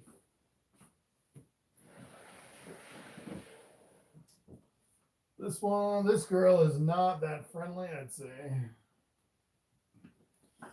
But it looks like she's like 3 years old. She's been really slow. She got stuck at the 1,000-gram wall. But this is actually just a lemon blast. And look at how reduced the pattern is. It almost looks like it has inchy in it, but I think it's just kind of an effect of the scaleless head in this snake. And I'm breeding her for the first time this year. I think she might lay. She's got some pretty good body size. And if you look at her, she's got a really high expression scaleless head. If you can actually see on the top of her head. Lots of scales missing. Look at that. Crazy. And I'm breeding her with my lesser scaleless head. Oh, come on, girl. Where are you going? She's getting in the rack here. This one, I'm breeding her with this one. So take a look at this. Lesser scaleless head. This is the male. And kind of the weird thing is if I actually hit the completely scaleless, it may be pretty challenging to actually determine the genes in this one. Take a look. This one doesn't have quite the number of scales missing on the top of the head. You can definitely tell it's a scaleless. But if you actually look at, I actually did a video on the completely scaleless ball pythons. And if you look at the genes in the scaleless, you'll actually see they look completely different than the normal genes with scales. It's almost like you have to relearn all the genes again because they look completely different with the completely scaleless ball python. So that's like brand new for me producing a scaleless. I'll have to actually figure out what the genes are. I'd have to look it up on Morphmarket. So I'd have the lesser, the pastel, and the pinstripe in the combination of all those.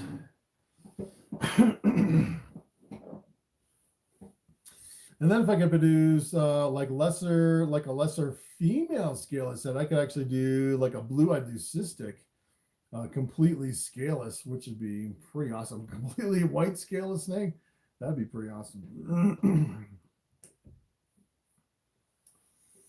Let's see, exotic reptile plug. I was saying before, like a month ago in the chat, I seen a pinstripe at PetSmart. There was a butter pastel. It may have been a banana in it or inchy. I can't really tell, but there's more in there than I paid. Yeah, sometimes if you buy like snakes at like some of the big box stores, I think sometimes they can get the identification wrong. So yeah, so sometimes it's for $36.99. That's kind of crazy. Is that US dollars? $36.99. Wow, it was originally $179, 50% off. Oh, then you had points. Yeah. Wow. That's a good deal. All right, A and C ball pythons. Glad to see you again. It's been a minute. Yeah, it has been a minute. Yeah, it's been like a whole month since I did a live stream. Kind of crazy. Let's see how far back we are. Not too bad. About 20 questions behind. Bass's Masher, what's up? What if I don't have a reptile room and I have 6 ball pythons in a rack in my room? Ambient stays around 75. They eat everything.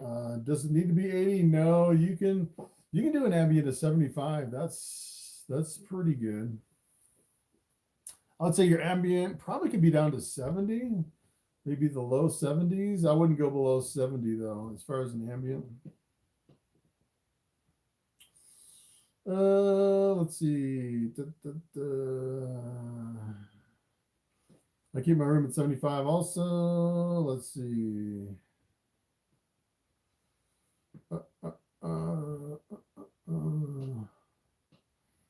Random Flake, what's up? Yeah, I was wondering where you were at yesterday. Was your ears burning? I was thinking about doing a live stream yesterday, but for some reason the last few days I've been so tired. I don't know what's going on. I think it's just because it's been so cold up here. It's been like super cold, super cold. I've been outside all day in the freezing cold, like sub-zero. Last night was like, I think last night was down to 9 below zero Fahrenheit up here in the mountains. It was super cold. Let's see. Literally out of my 14 ball pythons, people I know never had this happen to. Let's see. Have you found a male papaya tree? Yeah, so if you kind of look back at some of my old videos, I started this project where I was planting papayas from seeds from the grocery store. And right now I have 7 papayas. One of them is really small, but 6 of them are like almost like 6 feet tall. They're really big papayas. All of them are females. I don't have one single male, so I have no papayas growing up in my living room. I have like, I think it's like 12-foot ceilings. So I have, I actually have grow lights on them. But no, I don't have a male papaya tree yet. Hoping that little one might turn out to be a male. But it's kind of a failed papaya experiment.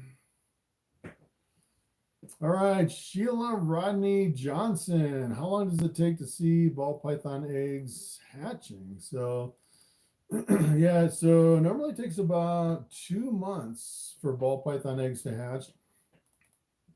And it really depends on the temperature of the eggs.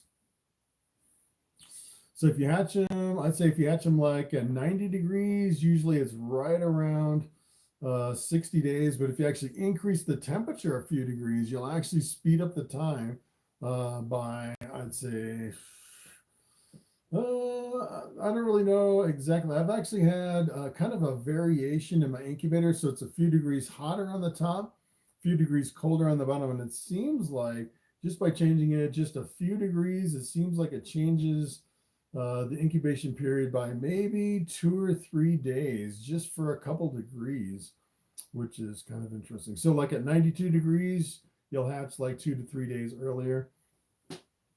And if it's a few degrees colder, you'll actually hatch a little bit later. Brittany, hey you, what's up? Let's see. Tim Tactical, what's up? You've honestly taught me a lot, and I'm hoping I can start YouTube videos soon. Yes. Yep. YouTube's where it's at. Especially if you do some trending videos. That's the thing, sometimes they can really blow up. Derek Mitchell, what's up? Got a question. If you have the time, can you explain real quick and the exact genetics of Puma? I know it's a combo of yellow belly spark. What I'm confused about is the genetic wizard. So yeah, you might have to be a little bit more specific as far as the genetic wizard. Sometimes the genetic wizard is not always 100% correct. So yeah, so so the Puma is yellow belly spark. Let's see. Let's go over here. The genetic wizard. It's actually, you can go to Google, type in genetic wizard, it'll bring you over to the world of ball pythons. And if you type in a puma, which would be yellow belly, well, yellow belly spark. Read it to a normal. Yeah, so it seems to be working okay over here on the world of ball pythons. So you breed a puma to a normal, you'll actually get half yellow bellies and half sparks. It's interesting they call the spark a het puma. that's kind of interesting. I've never heard that before. It's technically, I don't know if you can call it a het puma because usually for hets it's recessive. But keep in mind, any of your yellow belly complexes are actually allelic. So if you breed them to something else, you'll get half of one gene, half of the other gene. You won't actually duplicate the parents, and you won't get any normals in that. So it's pretty much the same with like your highways and freeways in your pumas.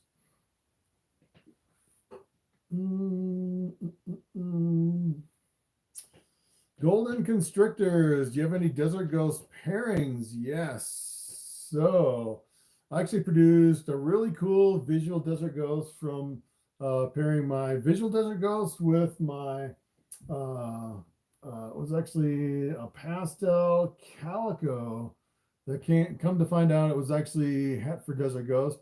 I paired them again last year. I got 0 visuals. It should have been 50% visuals. I got 0 visual desert ghosts. So I'm actually trying that pairing once again this year. And I'm trying to pair my 2 visual desert ghosts together. My female has yet to lay, which is kind of crazy. As a matter of fact, I might actually follow up that female with another male so I can get her to lay at least one clutch. I think she's like 4 years old or something, maybe 5 years old. She hasn't laid a single clutch yet, which is kind of crazy. But yeah, so if she lays, I'll actually get pastels, super pastels, and super pastel spider desert ghosts, which would be pretty awesome.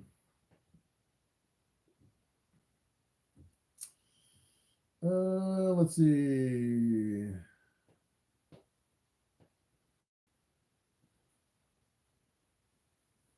Let's see. Organic gardening in North Carolina. What's up? We have an organic gardening channel. My grandmother wants Bobby, but we have 4 ball pythons, pastel desert ghost, banana red stripe, banana pied, and a normal. Yeah, so you have 4 snakes. You can do 5 snakes. It's actually easier. The more snakes you have, it seems like it's easier to feed because if some of them go off of food, you can actually move to the next snake to kind of use up some of your roams. I like to feed like half my collection and then kind of move to the other half. All right, let's see. Would you say spider is a bad, but it seems like every breeder I see at the show that has spider has had them for a long time, and there's some breeders personally that seem to have a very hard time. Yes.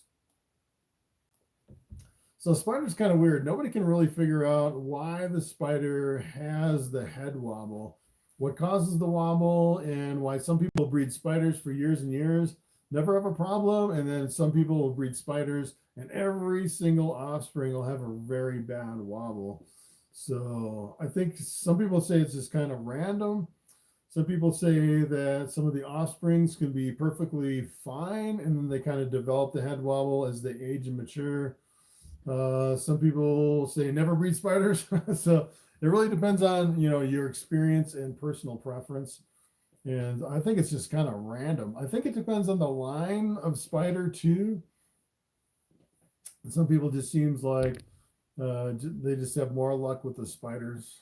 I love the spider. I've actually produced I'd say maybe 12 or 15 spiders and spider combinations in the past. I only have 1 spider in my collection right now. I pretty much got rid of all of them except the one that's in my desert ghost. And for some reason, the spider in the desert ghost has 0 head wobble. And I don't know if it's the desert ghost that kind of fixes the head wobble or what's going on, but well, it'd be interesting to see to breed that if some of the offspring has the head wobble.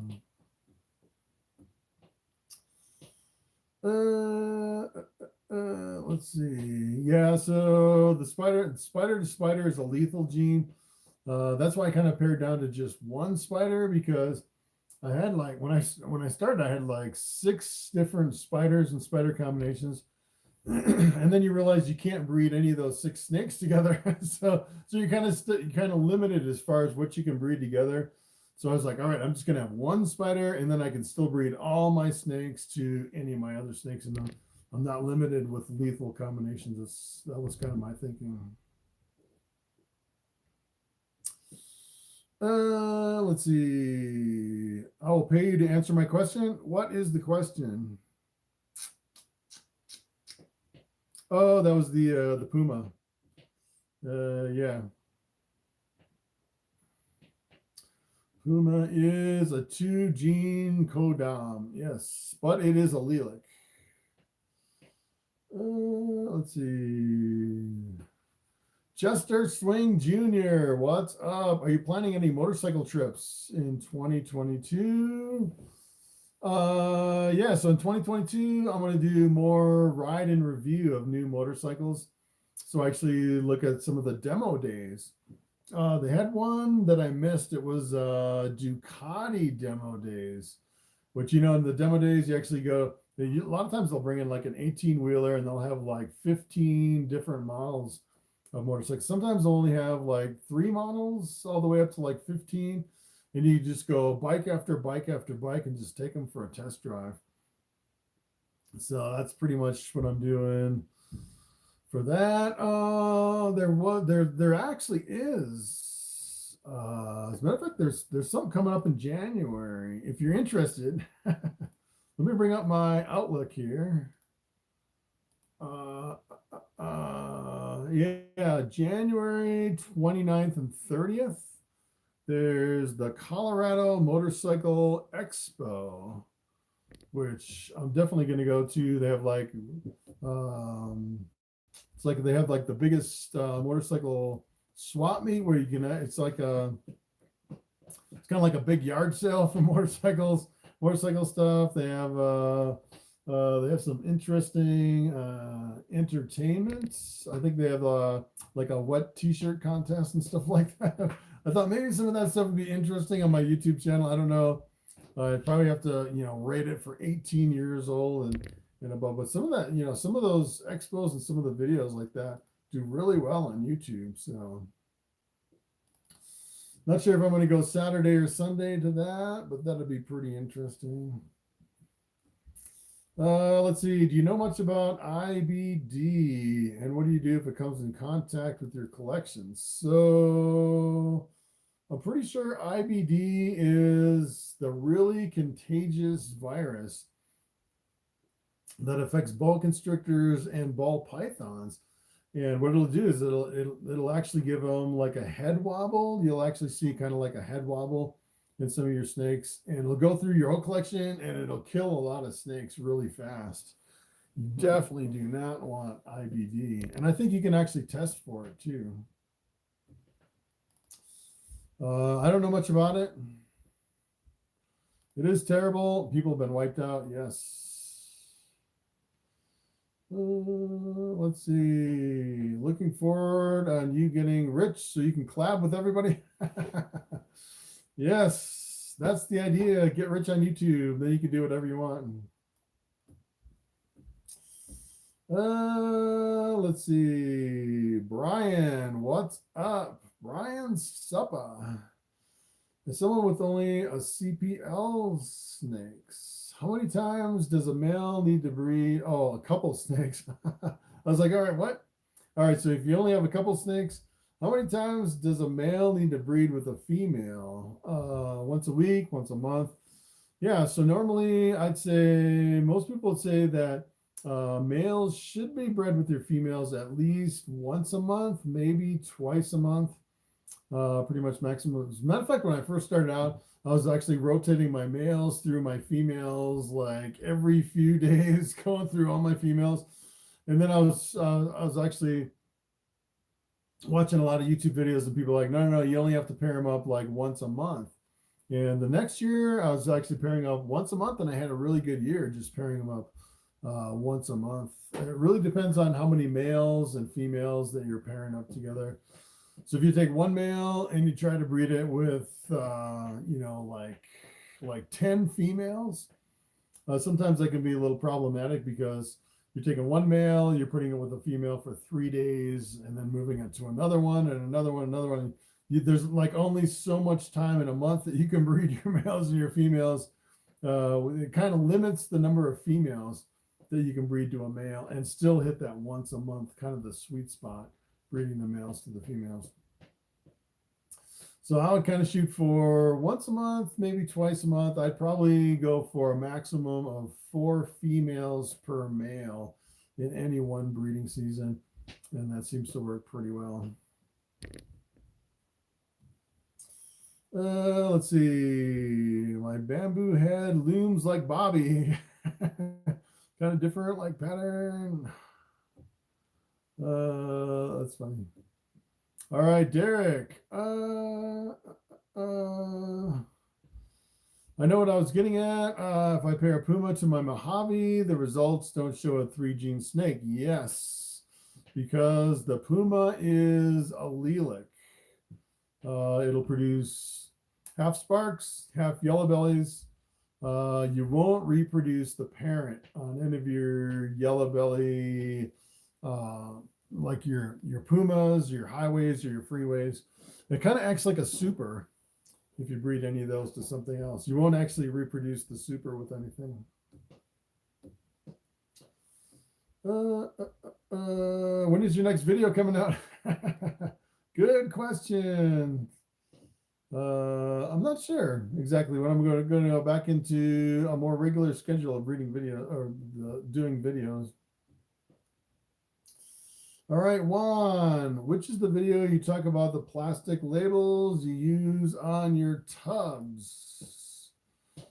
Good questions. So, yes, plastic labels. I can show you these, I think, if I can get it off. So this is the label I use. I just made it up in Excel. Yes. If you can see that.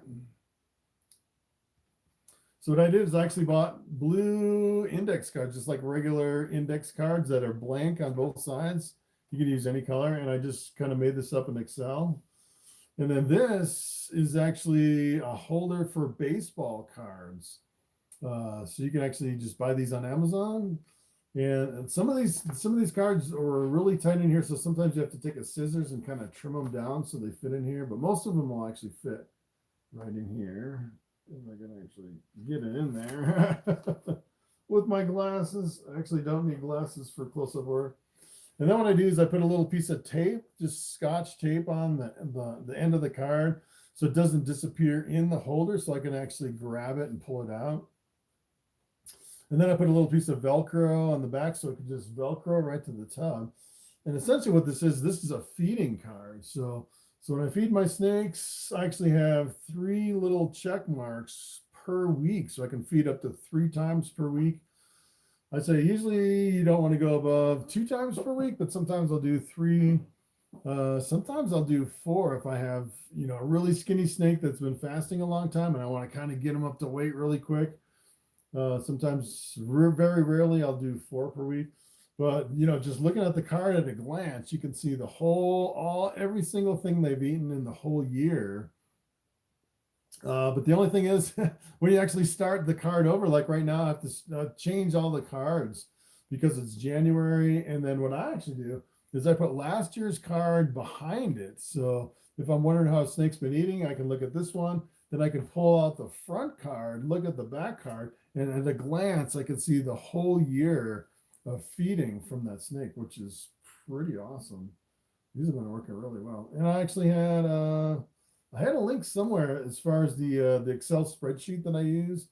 I just set up the printer size, so like a 3x5, and I do manual feed into my printer, and then just print them off. But yeah, I'm not sure. You can actually get all the Velcro and everything on Amazon. I had a video with all the links for all of it, but it's a pretty simple setup. And I just kind of made it up. And it's been working fantastic. I used to actually, what I used to do is I used to put it all in a 3-ring binder. But the problem is if you look at a tub and you were wondering what that snake ate, you'd have to look through the whole 3-ring binder to try to figure out, what it's been eating, versus this. You just look at a tub, you know exactly just from a glance what that snake's been eating.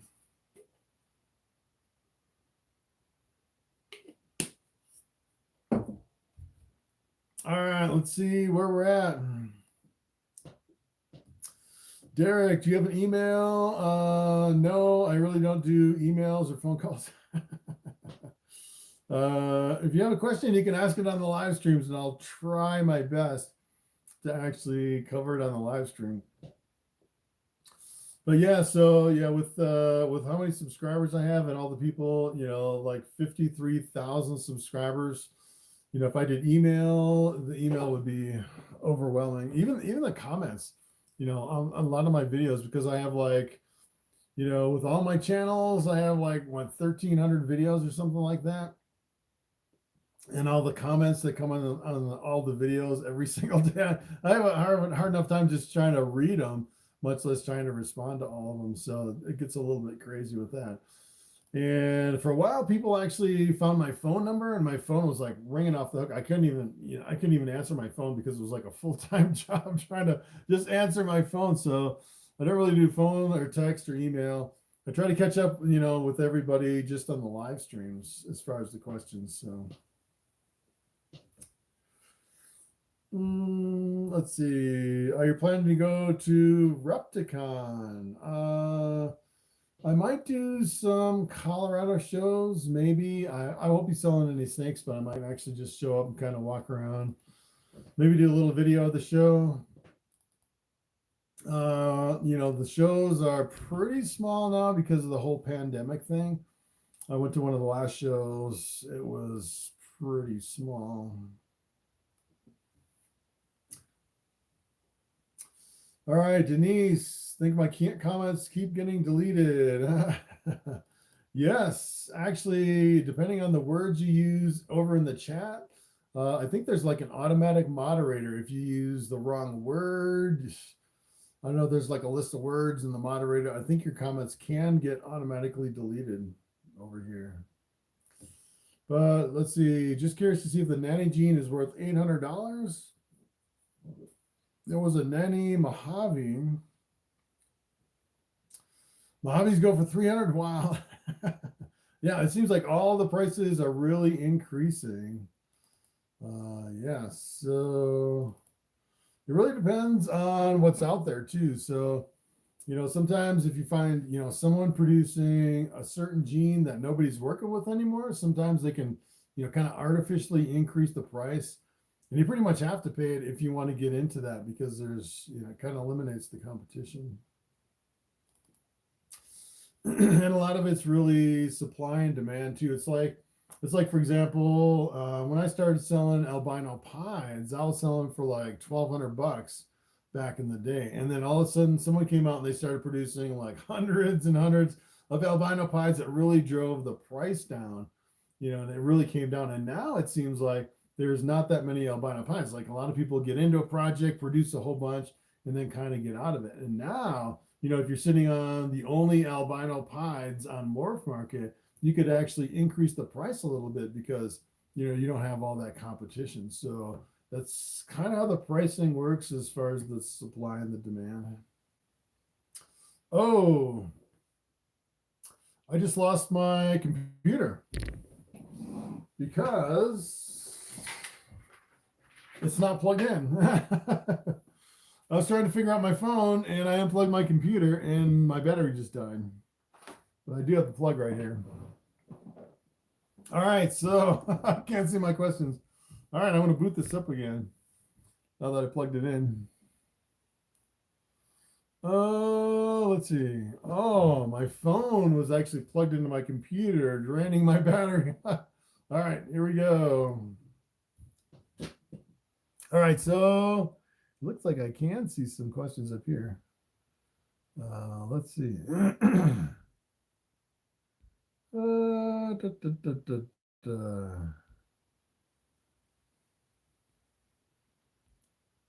All right, Robert Bailey, channel member, what's up?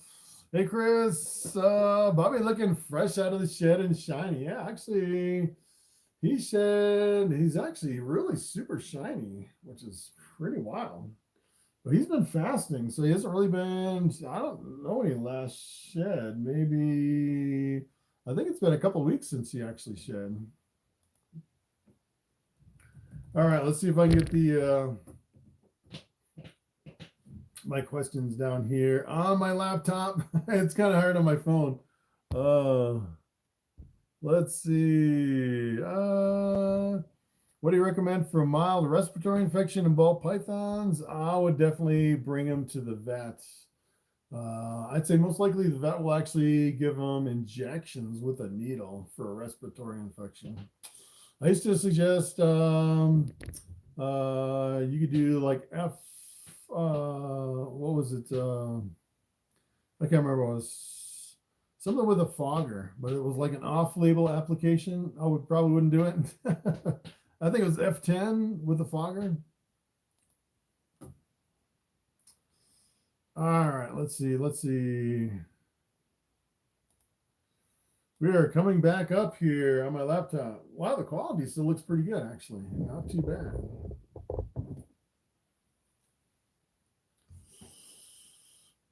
Yeah, F10. Let's see. All right, let's see. All right, we're back up. What would be your most wanted morph if you that you don't have in your breeding collection? And how much would you spend on that specific morph? Well, my most wanted morph. Oh, that's a good question. I'd probably get a monsoon, I would say. I know the monsoons are going for like, I think the last time I looked at them, they were like $10,000 or something like that. I was also thinking about getting into like acid or static or confusion. Last time I looked at those, they were selling for about 1,500. And a lot of it is just like, it's just like choices, really. So if I wanted a monsoon, I really could get it because, I look at all my holdbacks. And if I looked at all my holdbacks and said, all right, I have like 10 holdbacks this year.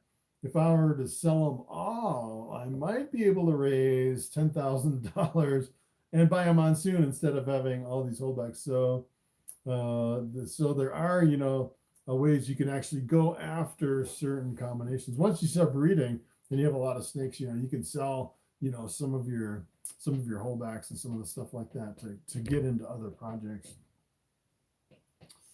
If you wanted to, but I got some really cool holdbacks. I probably wouldn't do it. Let's see. Will the female be okay if you pair multiple males to her once a month? Yes, I would say you'd be okay with that. Sometimes you can kind of get a surprise as far as what you get. I've actually seen people where they'll breed multiple males to a female, and then out of one clutch of eggs, they'll actually get multiple eggs from each male. So it'll be like a mix of half the eggs will be from one male and half from the other male, which is kind of a neat way to do it.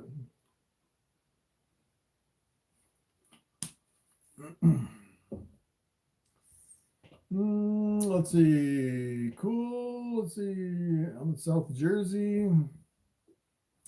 I usually go to the Gettysburg Bike Show in Pennsylvania. Yeah, if I didn't have so many animals, I'd love to just kind of travel around on my bike and hit all the different shows. Sturgis isn't really that far away. I think it's like 8-hour or 10-hour drive or something like that. But I have to feed my cows every day and my chickens and my dogs and my whole zoo here. Really wouldn't work for my schedule with what I have going on. Let's see. Jonas Little, what's up? Let me see your biggest ball python. Is it true there's no shipping in effect for reptiles? Yeah, so right now we're kind of on a shipping freeze. If you actually go over to shipyourreptiles.com, they actually really closely monitor the FedEx shipping system. And usually around Christmas and New Year's, you'll have a freeze on shipping. That's kind of where we're at right now. So it's been, I think it's been 2 or 3 weeks since we haven't been able to ship. And usually you can only ship like on Tuesday or Wednesday. Maybe we will be able to ship this week, but I'm thinking next week for sure we should be able to ship. And the daytime temperatures have to be at least 38 degrees Fahrenheit on both ends to ship. But yeah, so I'm thinking maybe next week I can ship. Hopefully. Right now I have 4 snakes I need to ship out, which is kind of crazy. My biggest snake. I can show you my biggest snake. Well, actually, this is my biggest ball python. She's huge. She's a monster. So actually, I paired her up last year and she didn't go. So she's got the weight from last year and this year. And this is the only snake I have in my collection that will eat a full-size adult rat. She is a monster. I'd say she's probably over 5,000 grams right now. And look at her compared to Bobby. Bobby's just dwarfed. This is Zeus. 5,000 grams. She's a monster. And she'll lay usually like 16 eggs on this girl. So it's almost like a double clutch. And she's a normal 100% het caramel albino. Although I've never gone after the caramel albinos. A lot of the offspring are like 50% het caramel, but I've never actually produced a visual caramel from this one. So yeah, she's really big. All right, Zeus. Yeah, she's a monster. She may lay more than 16 eggs this year. She was really big last year. I was surprised she didn't lay, which is kind of crazy. This year, I'm actually breeding my bamboo calico to her. So I'll have half bamboo. So that could be like 8 bamboos if I hit the odds. Kind of average on that one.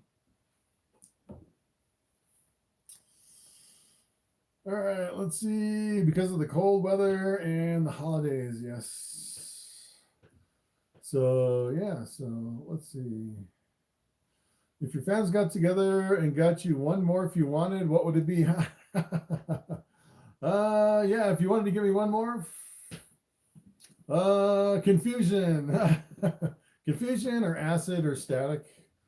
I have to look at the prices though on those. I think I haven't looked at a long time. It's kind of interesting to see the prices go up and down. I'm just curious. I'm gonna bring over the confusion, and usually confusion, acid, and static, they pretty much all kind of track each other as far as the prices for sales. Sort by least expensive, least expensive confusion.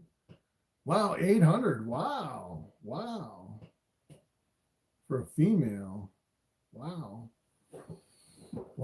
Pastel confusion for $950. Wow, the prices have really come down. So yeah, like last year you couldn't touch a confusion for anything under $1,500. So $800 for a female confusion. Wow. So that's kind of the disadvantage of going after some of the high-end co-dominants. you can actually take a male, breed it through your collection, and produce like 30 or 40 confusions. And if you get a lot of people doing that, thinking they're going to make a lot of money, what that actually does is it really depresses the market value for that specific gene, and it can come down really fast. So that's kind of what happened with the scaleless heads. When the scaleless head ball python came out, when I first started, they were selling for $45,000 a piece. And then just a few years later, they're selling for like 1,500, and now I bought mine for like 1,500, and now they're like, just a few $100 for a scaleless head, which is kind of crazy. From 45,000 all the way down.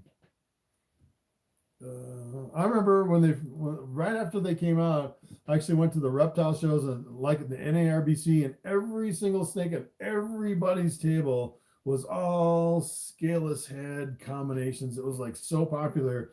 Everybody got into it and brought it through their whole collection and just flooded the market with scaleless heads. It was unbelievable. And the price tanked so fast. It was pretty amazing. And now it seems like not many people do scaleless heads, which is interesting. Let's see. I'm dealing with a retic that has a slight wheeze. Yeah, I would probably, it seems like my reticulated python especially my big one, Lucy, seems like she kind of has that same thing where, well, she'll kind of get a wheeze every now and then, and it kind of goes in and out and in and out. And I think it really comes down to reticulated pythons are really aggressive pushers, and a lot of times they'll push on the enclosure trying to get out, and I think that kind of aggravates their mouth, and it kind of gives them a respiratory infection. I think it's pretty popular with reticulated pythons. I would probably bring it to the vet and give it shots. That's usually what they do. I actually had my tortoise had a respiratory infection.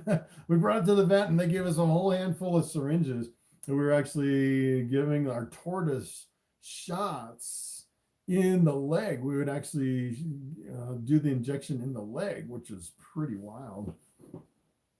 And it actually recovered and never got the infection back again, which is pretty cool. Justin Dutton Reptiles, what's up? Hey Chris, what stage is bowl wrapping in relation to egg laying? It seems like bowl wrapping is a lot more earlier. It seems like when I pair up my males and my females, a lot of times early on in the season, my females will come up and start doing some bowl wrapping. And then once they start developing the follicles, the immature eggs, a lot of times they'll kind of hang out in the hot spot,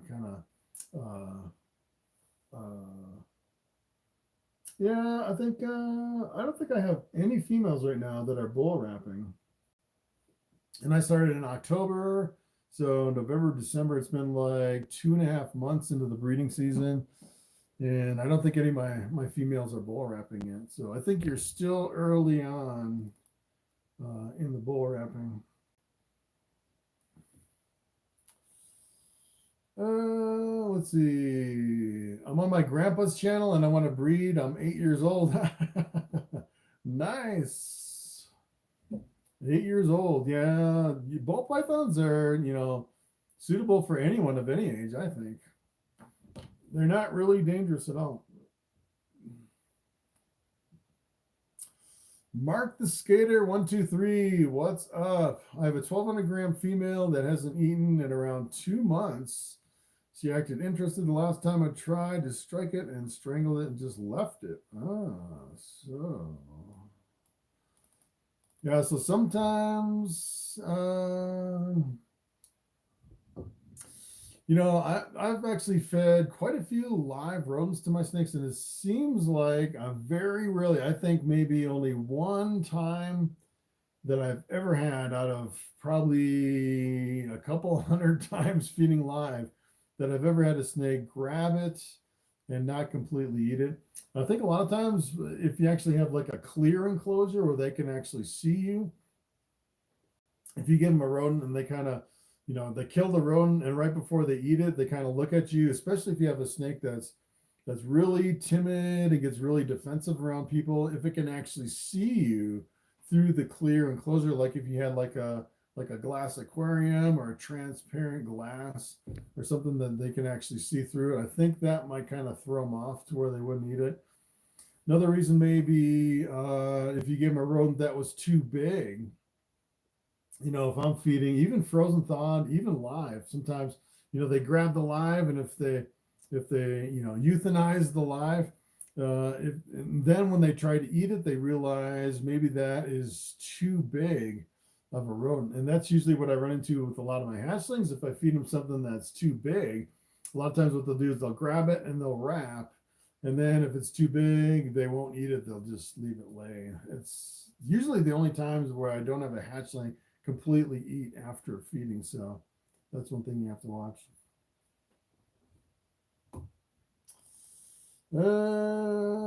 Trying to stay fit for the lady snakes. Yeah, Bobby doesn't go with the girls anymore. Bobby is retired from breeding. I use all of his multi-gene hatchlings. Let's see.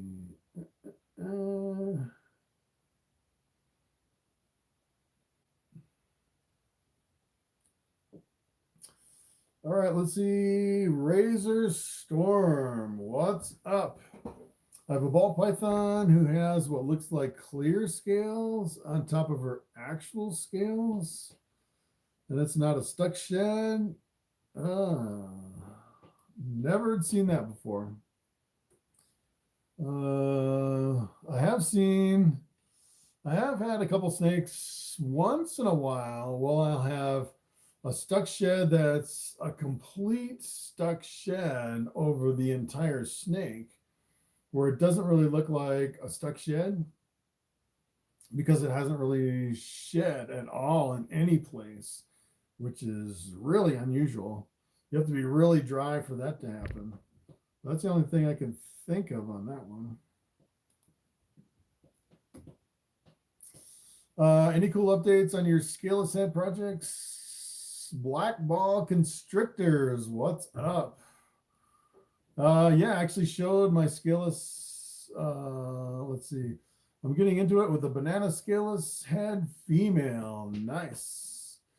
So yeah, so I'm hoping this year I'll actually have some eggs from, well, I actually have 2 lemon blast female scaleless heads. I have a pastel scaleless head female that I started pairing up, but I think she's too skinny. I don't think she's going to go. And then I have my lesser scaleless head male. So I actually have 3 females and 1 male. I'm hoping at least one of my females will go, which would be pretty awesome. And then the odds of getting a completely scaleless would be 1 in 4, because technically they're both het for scaleless heads. So if I get like a, if I get like an 8 egg, well, I'll probably get like a 6 egg clutch out of that girl. I'm thinking maybe, which would be 1, maybe 2 completely scaleless snakes. Which, if I get a scaleless ball python, I'm definitely holding that one back, which would be pretty awesome. All right, unrelated question: what kind of predators do you get in your ranch? Yes, let's talk about the farm. Oh, I've been dealing with predators. I have a really bad predator problem. So I actually went out one day, and you know, I have all my ducks and my chickens. Actually was up to, I think I had like 37, a combination of a whole bunch of ducks, different ducks and chickens. And I went out there, I found one of them dead. I was like, what in the world's going on? Something killed one of my roosters. So I went out again. I was like, maybe 4 days later, I found another dead rooster. And I thought for sure it was like some kind of an owl or a hawk or something killing my roosters. And I didn't really mind killing my roosters because I actually had 6 roosters at the time. I still have 4 roosters. I was thinking of actually butchering some of my roosters anyways. So I wasn't too worried about that. And then a few days later, I lost one of my ducks, my Cayuga ducks. And those are for my egg laying, for selling fertile eggs over on eBay, over on eBay. And on my 3rd bird, I actually saw it was a hawk that came down, landed right on it was actually tearing it apart, and right on top of it. I actually got a little video of that hawk on top of my duck. And then a few days later, it actually got another one. So I was like, all right, I need to figure out what to do with these ducks and these chickens, because this eagle is completely devastating my bird operation here. So now actually I've been petting them up every single day in the coop with a piece of plywood, been putting them in there every single day. I actually went out this morning, took the plywood off, all my chickens and my ducks come out and they're running around, playing in the water. And, you know, I was standing out there. I thought, you know, just me being around these chickens and ducks, I'm not going to have a problem with this eagle coming down. And sure enough, right about 20 feet away from me, this eagle comes dive bombing my birds right next to me. I could not believe it. So I'm working on, I actually bought some netting and some braces and working on getting that problem solved. It's been a nightmare working on that for the last 3 weeks. Worried about my chickens and my ducks every single day. So yes, that is my drama on the farm. What are your thoughts on the bamboo clown? I love the bamboo clown. So really haven't quite figured out. Yeah, so as a matter of fact, I do have some 2 female clowns, and last year I actually produced my triple hets, my albino pied clowns. This year I'm actually producing more clowns and banana clowns and banana lesser clowns. So I'm producing a whole bunch of clowns. Really want to hold those back for future breeders. Maybe next year, which would be the fall of 2022, thinking about doing some bamboos to my female clowns, get some bamboo het clowns, which would be pretty awesome. I absolutely love the bamboo clowns. Plant lover, what's up? I read somewhere it's hard to find adult scaleless ball pythons. Do you think that is true? Do they not live too long? Are there accidents? So yeah, so there's kind of a I think the completely scaleless ball pythons are just so new that a lot of people are really hesitant getting into the completely scaleless.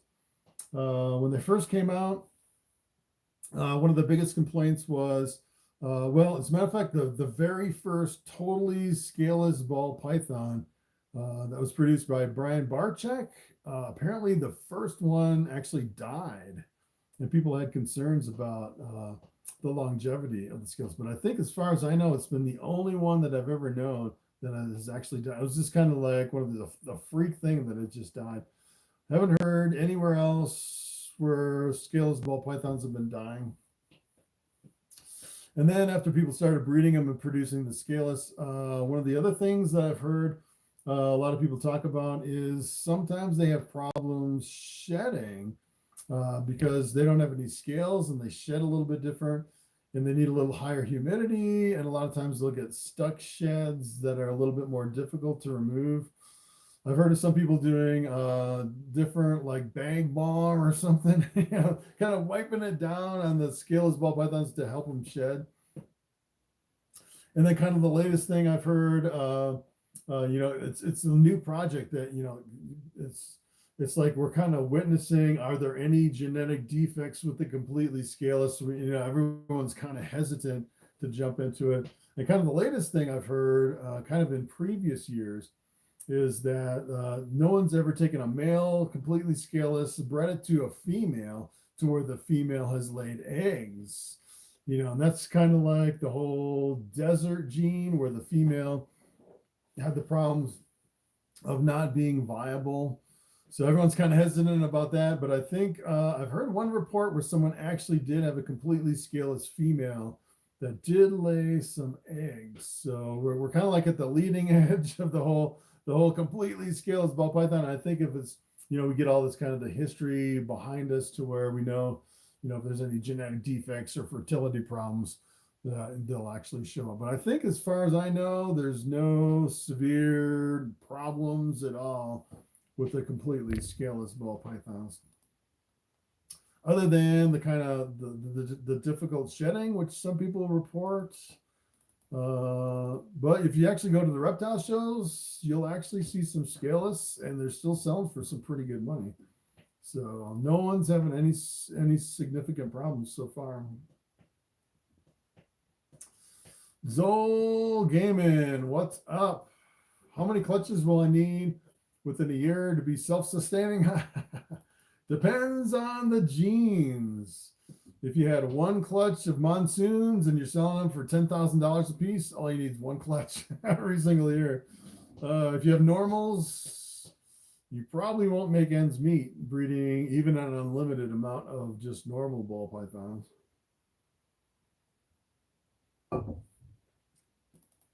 So it really depends on what you're selling. Kind of the tricky part too is, for example, I actually got into scaleless heads, which were, when I started, scaleless heads were selling for like $45,000 a piece. And here, 6 or 7 years later, they're actually selling for, a few $100. So that's another thing you have to kind of watch. You may be self-sustaining at the beginning, and then the bottom might fall out of that specific gene, once a lot of people get into it. So it really helps to be diversified as far as what you're doing. It really depends on what genes you have too.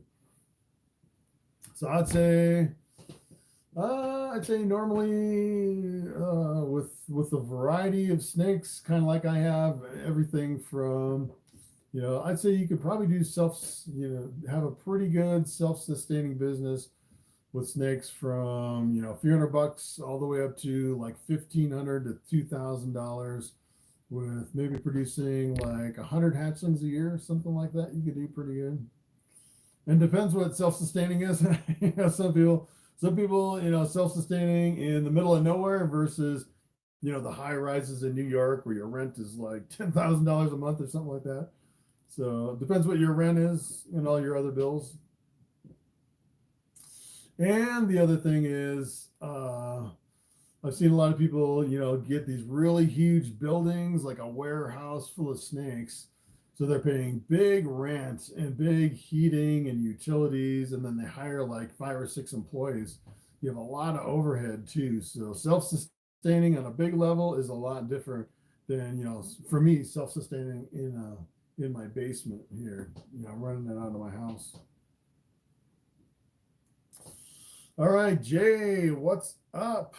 Wow, it's already 9 o'clock. Wow. All right, so let's go just a few more minutes. We still have 59 people on. 64 thumbs up. All right. This says, I don't know if this is right. We've been going for an hour and 38, but I had some quality issues and I rebooted my phone like 4 times. It seems like it's running pretty good now. All right, let's see. We're having problems with eye caps on both of our male and 6-month-old female. We spray cages. Yes, I've been having problems with eye caps too. You have to be really careful with eye caps.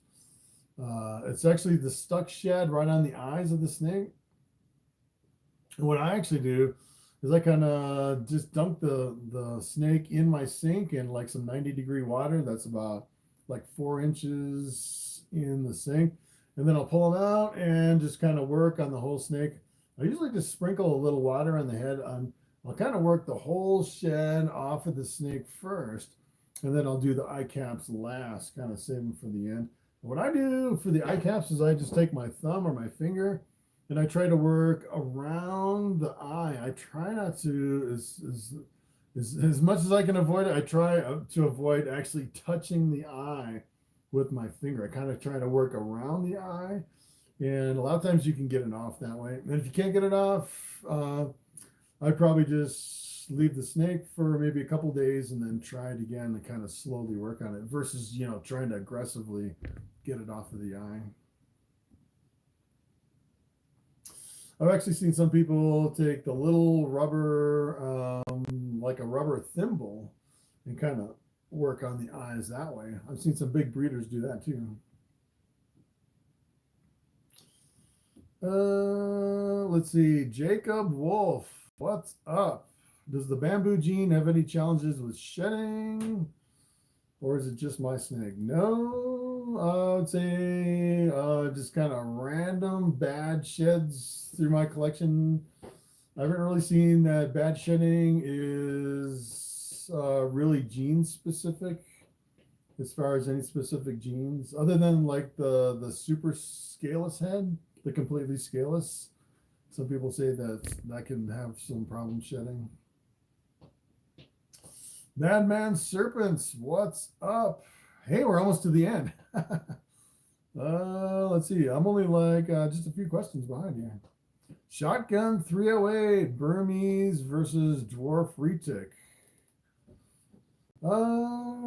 Yeah, your Burmese, well, they're completely different beasts. So like the Burmese Python, Burmese can get pretty big. I'd say upwards of like 70, 80, 90 pounds for a Burmese Python versus a Dwarf Retic. It's going to be a smaller snake. Usually your retics are a little bit more squirrely, I'd say, than your Burmese. Burmese are a little bit laid back. And keep in mind the dwarf retic seems to be a lot more active, a lot more squirrely, I'd say, than like your full mainland retics. The mainland retics are going to be really mellow and laid back. But dwarf retic, you know, it's probably easier to handle. It's a smaller snake. Less of an investment for enclosures, I'd say, for smaller enclosure. Your Burmese, you're going to need a larger enclosure. Probably more expensive to feed the Burmese. You have to probably go to rabbits, which can be pretty expensive. What males did you pair to your scaleless head females? Yeah, I did a lesser scaleless head male to my pastel pinstripe scaleless head females. So yeah, so my scaleless will be, I'll get normal scaleless, pinstripes, lemon blasts, and then the lesser lemon blast, which is, what is that, the kingpin? I think it's the kingpin. Kingpin. Let's see. Oh, I've never produced. No, that's actually the queen pin. The king pin is without the pastel. Queen pin. Yes, I never produced a king pin or a queen pin. Yeah, lesser pastel pinstripe. Interesting. Nice. All right, Chris Kevin, what's up? How do you think about the Ball Python market nowadays? Too many people. They're people in ball pythons because there's always new genes coming out. The market is huge, never ending. I don't think you can flood the market, honestly. People have been saying that for 20 years. Too many people, too many snakes. As long as the population keeps growing, there will always be an increased demand for ball pythons. Father-son reptiles, what's up? Zol Gaiman, do you have any new babies going on Morphmarket this year? Yes. Let's see, what does my inventory look like here? I have 13. Let's see. So I can have a total of 15 animals on here. That's why I've been pretty much paring it down here. I don't think I have really anything new. So I have like, you know,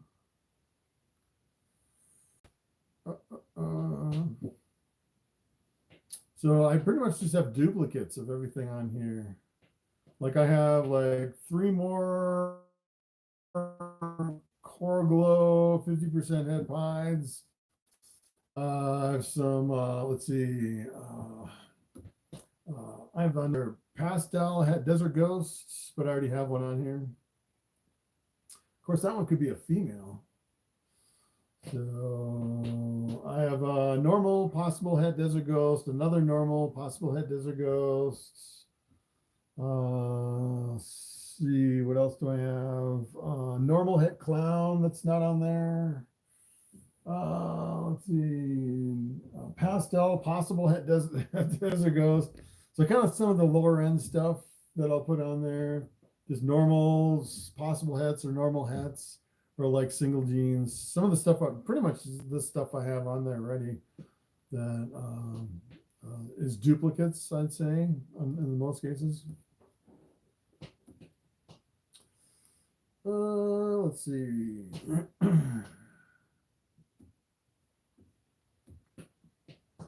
More new snake videos, please. Yes, at some point I'm going to get back into doing regular snake videos again.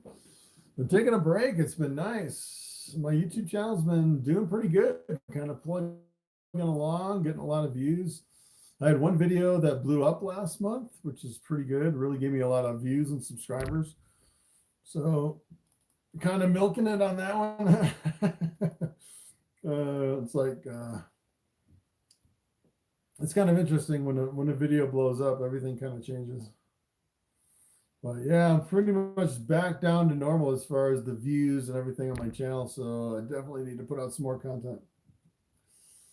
All right, Latasha, what's up? Was wondering, is there ever a situation where you don't breed back, or is it always okay for the offspring back to parents or their siblings? From a breeder's perspective, I would say there's never really a problem. I would always breed back if I wanted to, or if I had to. Sometimes you actually have to. So for example, like I'm doing like triple hets. Sometimes you have to breed back from a triple het to a triple het, because a lot of your triple hets, you actually can't even find them over on Morphmarket. So you have to breed back to the offspring. I would say if you talk to like a veterinarian or like a strict geneticist, they would say, don't ever breed back because of the possibility of like weakening the bloodline or genetic defects. Although I'd say most breeders, if you talk to breeders of reptiles, most people will say reptiles are more resilient to inbreeding or line breeding than, for example, like other animals like dogs or cats or something like that. All right, Zol Gammon. I live in Aurora. Wow, that's in Denver. That's not too far away. And I'm in a vanilla yellow belly project. I have plans for a highway project, cinnamon and pinstripe, looking for clowns and bananas. Nice. Just starting out, only going to have one clutch this year. Nice. Yeah, the first clutch, I killed my first clutch. Yeah, let the eggs dry out. So yeah, the first clutch is good practice. But yeah, hopefully you'll have good luck on that first clutch. Can we get an update on your rodent breeding? Yes. I've been breeding rodents. Feed them to my snakes, no problems. As a matter of fact, about this time of the year, what I'll actually do is as soon as my females will go off of food, right now they're eating pretty good, but once they go off of food, I'll actually go through my whole colony and I'll replace all of my older rats with the younger ones. I'm actually holding back a lot of my younger rats to replace some of my older ones. I got some that just don't breed anymore that are sold. that kind of get lazy if you don't keep replacing them. You're not quite as productive anymore. Organic gardening in North Carolina. This is from the grandma. We are glad you are back. We were worried about you. We love Bobby. What genes does Bobby have? Yeah, so Bobby is just a bamboo, just one single gene in this snake, just a straight bamboo. How old is Bobby? Bobby was born in 2013. Wow. So he's going to be 9 years old. It's actually 9 years old. Next year will be 10 years. Wow, that's crazy. I have a plan this year to breed a black pastel female to its offspring, which is a black pastel male. Yes. I would say usually in the ball python industry, people would say inbreeding, backbreeding is perfectly acceptable. All right, Joel A, what's up? When females are gravid, do sometimes they not show until a week or two before laying? Yeah, so I've actually had females that surprise me. I've had females that don't look like they're going to breed. They don't look like they're going to lay eggs at all. And then they just kind of surprise me with a clutch of eggs. So what I'll actually do is as soon as I have one female that ovulates, I'll pretty much separate all my males and females. And then usually a little bit after that, what I'll do is when I think my females are going to start laying, I'll go through every female that I'm breeding every single day and just kind of peek in the tub looking for eggs. I usually do that in the morning and then in the evening for usually like 2 months, 2 to 3 months, when most of my females have laid eggs. And then after that, what I'll do is I'll kind of follow up with the ultrasound and just kind of look inside of the belly of the females to see if I think they're going to lay eggs.